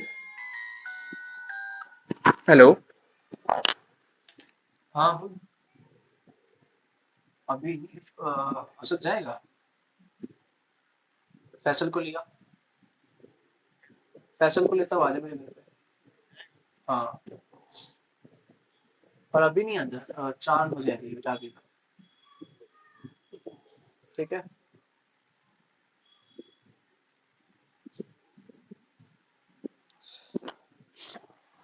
यहाँ पे देखो, ये इसमें से M1 भी कॉमन आ रहा है ना, क्योंकि M2 से M2 कट गया। अब यहाँ से और यहाँ से M1 भी कॉमन आएगा, तो अगर हम M1 भी कॉमन निकाल ले तो 1 प्लस म्यू के divided by M1 plus M2। और M1 को अगर बाहर कर लें तो M1 इंटू M2 इंटू जी इंटू में 1 प्लस म्यू के divided by M1 plus M2। तो भाई ऐसा कुछ बन रहा है क्या, है ना, ऐसा कुछ M1 M2 जी अपन 1 प्लस म्यू के M1 M2 जी 1 प्लस म्यू के, ये वाला that will be our answer. हाँ, आई होप ये क्लियर हुआ होगा। आगे बढ़ते हैं। अच्छा सवाल था बहुत ये, है ना। यहाँ पर आपसे कह रहा है the upper half of an inclined plane. अच्छा, इंक्लाइंड प्लेन में एक चीज और समझ लेते हैं, इंक्लाइंड प्लेन में कि अगर आपके पास नॉर्मल इंक्लाइंड प्लेन है ना, स्मूथ अगर है, अगर स्मूथ इंक्लाइंड प्लेन है तो ब्लॉक जिस एक्सेलरेशन से नीचे आएगा ना, अगर ये थीटा एंगल है तो ए का फॉर्मूला होता है जी साइन थीटा, याद रखेंगे स्मूथ पर। अगर वहीं ये रफ होता, अगर ये रफ होता तो उसका फॉर्मूला होता G into sine theta minus mu cos theta. ठीक है ना। तो ये दो फॉर्मूले एक्सेलरेशन को अपन को ध्यान रखने हैं। ठीक है। और स्मूथ पे अगर होगा स्मूथ इंक्लाइन पे जी साइन थीटा, और अगर रफ है तो G into sine theta minus mu cos theta. अच्छा, इस सवाल पे आते हैं। कहता है upper half of an incline plane of inclination theta smooth है, वह लोअर हाफ रफ है। अब ऐसा इंक्लाइन प्लेन है जिसका ये वाला अगर एल है तो ये भी एल मान लो, है ना। तो ऊपर का जो है upper half incline plane perfectly smooth है, मतलब यहाँ जो एक्सेलरेशन जो भी होगा वो जी साइन थीटा के बराबर होगा, है ना। जी साइन थीटा के बराबर होगा एक्सेलरेशन यहाँ का, जी साइन थीटा। ठीक है। पहले द लोअर हाफ जो है वो रफ है, मतलब यहाँ जो एक्सेलरेशन होगा that is g into sine theta minus mu cos theta के बराबर होगा। ठीक है। और कह रहा है block starting from rest, rest से स्टार्ट हुआ, यहाँ वेलोसिटी जीरो थी और नीचे आकर भी वो रेस्ट पर ही आ गया। ठीक है। तो आपको बताना है देन कोफिशिएंट ऑफ फ्रिक्शन, ये क्या होगा, रिलेशन निकल के आने वाला है यहाँ पर। अच्छा, तो देखो ऐसा है ना कि दो एक्सीलरेशन है, इतने पार्ट में एक्सीलरेशन अलग है, इतने पार्ट में एक्सीलरेशन अलग है। ठीक है। तो हम क्या करते हैं ना, दोनों में इक्वेशन लगाते हैं और हम बताना क्या है बेसिक इसमें, यहाँ पे कुछ वेलोसिटी v हो गई होगी ना, कुछ वेलोसिटी v हो गई होगी यहाँ पे। ठीक है। तो थर्ड इक्वेशन लगाते हैं दोनों केस में, पहले पार्ट में भी लगाते हैं। तो पहले पार्ट में भी अगर लगाओगे थर्ड इक्वेशन तो we square minus zero will be equal to two into acceleration की जगह जी साइन थीटा इंटू में डिस्प्लेसमेंट एल है। सेकेंड केस में आओगे तो v जीरो है, इनिशियल वेलोसिटी v स्क्वायर है, will be equal to two into acceleration की जगह G sine theta minus mu cos theta into displacement L है। ठीक है ना। अच्छा, अब देखो जरा, ये यहाँ से अगर आप देखेंगे ये जीरो तो खत्म हो गया ना, तो मतलब वी स्क्वायर की वैल्यू इसके बराबर है, तो उठा के यहाँ पुट कर देंगे। तो ये माइनस का वी स्क्वायर की जगह ये पूरा two G into sine theta into L will be equal to two into G, है ना। अब ब्रैकेट में क्या है आपके पास, sine theta minus mu cos theta into L. क्या कट रहा है आपके पास, टू जी एल से टू जी एल कट रहा है ना। और यहाँ पे क्या बच रहा है, माइनस का sine theta will be equal to sine theta और माइनस का म्यू कॉस थीटा, ये इधर आएगा तो ये माइनस का टू साइन थीटा हो जाएगा, will be equal to minus का म्यू कॉस थीटा, माइनस से माइनस गया तो mu will be equal to two into sine theta divide by cos theta, that will be equal to mu equal to two tan theta. तो this will be your answer. I hope ये clear हुआ। अच्छा, मैंने third equation ही क्यों लगाया भाई, देखो ना स्टार ये रेस्ट वेस्ट वाली सीन चल रही है, मतलब काइनेमेटिक्स इक्वेशन तो लगनी है और टाइम की बात नहीं कर रहा है यार, इसीलिए थर्ड इक्वेशन का यूज किया। और ध्यान रहे ये माइनस साइन, ये बहुत इंपॉर्टेंट है, अगर ये माइनस साइन नहीं लेते ना तो आंसर कुछ और हो जाता, है ना, उसके सोचा टेन थीटा के बराबर हो जाता। ठीक है। तो इसका ध्यान रखना है आप लोग को। आगे बढ़ते हैं, सर्दी की हो गई इतनी। आ, तो इधर देखते हैं। और क्या कह रहा है, the coefficient of static friction जो है इतना है, mass of 2 kg and the table coefficient इतना दिया है, what would be the mass maximum mass value of B so that two blocks do not move. अब देखो समझो, यहाँ पे इंपॉर्टेंट कॉन्सेप्ट है। पहली बात, डू नॉट मूव मतलब एक्सेलरेशन जीरो ले रहा है और ये मैक्सिमम बोल दिया कि मैक्सिमम मास कितना होगा, मतलब मैक्सिमम मास की कितनी वैल्यू रहे कि फ्रिक्शन मैक्सिमम हो जाए, इसका ये मतलब है। इसका मतलब फ्रिक्शन कौन सा है, लिमिटिंग है, उसकी वैल्यू किसके बराबर होती है, म्यू इंटू एन के बराबर होती है। अर्थात अर्थात अर्थात जो नीचे लगने वाला mg है वो पीछे लगने वाले फोर्स के बराबर होगा, तभी ऐसा होगा ना। और पीछे यहाँ पर क्या फोर्स लग रहा है, लिमिटिंग फ्रिक्शन लग रहा है। इसका मतलब हम क्या करेंगे, लिमिटिंग फ्रिक्शन को बराबर करेंगे mg के, तभी तो मोशन नहीं होगा ना। और मैक्सिमम बोला है, तो मैक्सिमम मास कितना हो, यानी अगर ज्यादा करोगे तो मोशन हो जाएगा, मोशन नहीं होना चाहिए, लिमिटिंग फ्रिक्शन है। और लिमिटिंग फ्रिक्शन की वैल्यू होती है mu s into N will be equal to कितना, mg। तो म्यूस इंटू एन, एन की वैल्यू कितनी आ जाएगी भाई, यहाँ से देखो 2g नीचे लग रहा है और एन ऊपर लग रहा है, तो एन की वैल्यू 2g के बराबर आ जाएगी। तो 2g will be equal to कितना, mg, g से g गया, तो m will be equal to 2 into mu s, और म्यू एस कितना है, 0.2 है। तो 2 इंटू 0.2 that will be equal to 0.4 kg। तो मास की मैक्सिमम वैल्यू आपके पास 0.4 kg हो सकती है, उससे ज्यादा होगी तो मोशन हो जाएगा, काइनेटिक फ्रिक्शन बन जाएगा। ठीक है ना, आगे आते हैं। एक सवाल आपके पास ये है कि heavy chain lies on horizontal table. एक चेन है आपके पास ऐसे, इस तरह से एक हॉरिजॉन्टल टेबल है, उस पर रखी हुई है, और कोफिशिएंट ऑफ फ्रिक्शन दिया है चेन का, और ये कह रहा है कुछ हिस्सा लटका हुआ है ना। ठीक है जी। अब कोफिशिएंट ऑफ फ्रिक्शन जो दिया है यहाँ का, ये 0.25 दिया है। ठीक है, तो क्या maximum fraction of length of chain that can be hung over one edge of table. Maximum फिर से, मतलब जो फ्रिक्शन है ये कौन सा लगवाना चाह रहा है, लिमिटिंग लगवाना चाह रहा है, मतलब एक्सेलरेशन कितना है, जीरो, एक्सेलरेशन नहीं हो रहा। अर्थात जो नीचे लगने वाला फोर्स होगा mg, वो पीछे लगने वाले लिमिटिंग फ्रिक्शन के बराबर होना चाहिए। बात समझ आ रही ना। लेकिन यहाँ पे दिक्कत ये है कि नीचे मास कितना लटका है वो पता ही नहीं है, पूरे का मास m है। देखो m मास है, इसको हम ऐसे करें कि l लेंथ का मास कितना है m, तो एक यूनिट लेंथ का मास कितना हो जाएगा जी, m बाय l हो जाएगा, है ना। अब हम मान लेते हैं कि x हिस्सा लटका हुआ है, तो अगर x हिस्सा लटका हुआ है तो x हिस्से का मास कितना हो गया, m by l into x हो गया। तो यानी ये बचा हुआ कितना हो गया, m में से माइनस कर देंगे, ये बचा हुआ मास कितना हो जाएगा, अगर इतने हिस्से का मास आपके पास m by l into X आ रहा है, तो ऊपर बचे हुए का कितना हो जाएगा, m minus m by l into x हो जाएगा, यानी m इंटू 1 - x/l के बराबर हो जाएगा। ये लटके हुए हिस्से का मास, ये ऊपर वाले हिस्से का मास हो जाएगा, और ये लटके हुए हिस्से का मास हो जाएगा। तो हमें करना क्या है, बराबर करना है। तो नीचे का जो mg है, नीचे वाला mg वो असल में कितना है, m by l into X into G, ये नीचे फोर्स लग रहा है ना। तो एक पेज ऐड कर दो यहाँ पर, सवाल अच्छा है क्योंकि ये तो हमें मालूम है नीचे लगने वाला फोर्स कितना है जी, नीचे लगने वाला फोर्स है m by l into X into G. समझ आ रहा है ना। ठीक है, मैं फिर से कह दूं, क्वेश्चन अच्छा है, अगर किसी को लग रहा है कि थोड़ा स्पीड में हो गया है तो मैं फिर से क्लियर कर दे रहा हूँ, उसको देख लो बहुत अच्छे से, बहुत अच्छे से देख लो एक बार, है ना। अगर किसी को लग रहा है कि थोड़ा स्पीड में हो गया है तो बहुत अच्छा क्वेश्चन है, मैं फिर से बता दूं। यहाँ पे ये कह रहा है कि चेन है वो इस तरह से लटकी हुई है कि कुछ हिस्सा लटका हुआ है उसका, कुछ हिस्सा ऊपर है। ठीक है, और कह रहा है कि मैक्सिमम फ्रैक्शन, ये कितना मैक्सिमम लेंथ यहाँ पे लटका हो कि ये जो है बस लटका रहे, मोशन ना हो इसका ऊपर नीचे। इसका सिंपल सा मतलब बताया ना मैंने कि नीचे लगने वाला जो यहाँ का mg होगा वो यहाँ के लिमिटिंग फ्रिक्शन के बराबर होना चाहिए, है ना। और यहाँ का कोफिशिएंट ऑफ फ्रिक्शन 0.25 इसने दे दिया है। अब सवाल ये है कि लटके लटके हुए हिस्से का मास कितना है, तो वो हमने कैसे निकाला, वो हमने निकाला यूनिटरी मेथड से। क्या जी, कि L लेंथ का जो मास है, L लेंथ का मास अगर वो m है तो एक यूनिट लेंथ का मास कितना हो जाएगा, m बाय l हो जाएगा। अब हम कह रहे हैं x हिस्सा हमारा लटका हुआ है तो x से मल्टीप्लाई कर दो, तो लटके हुए हिस्से का मास कितना हो गया, m by l into x हो गया, है ना।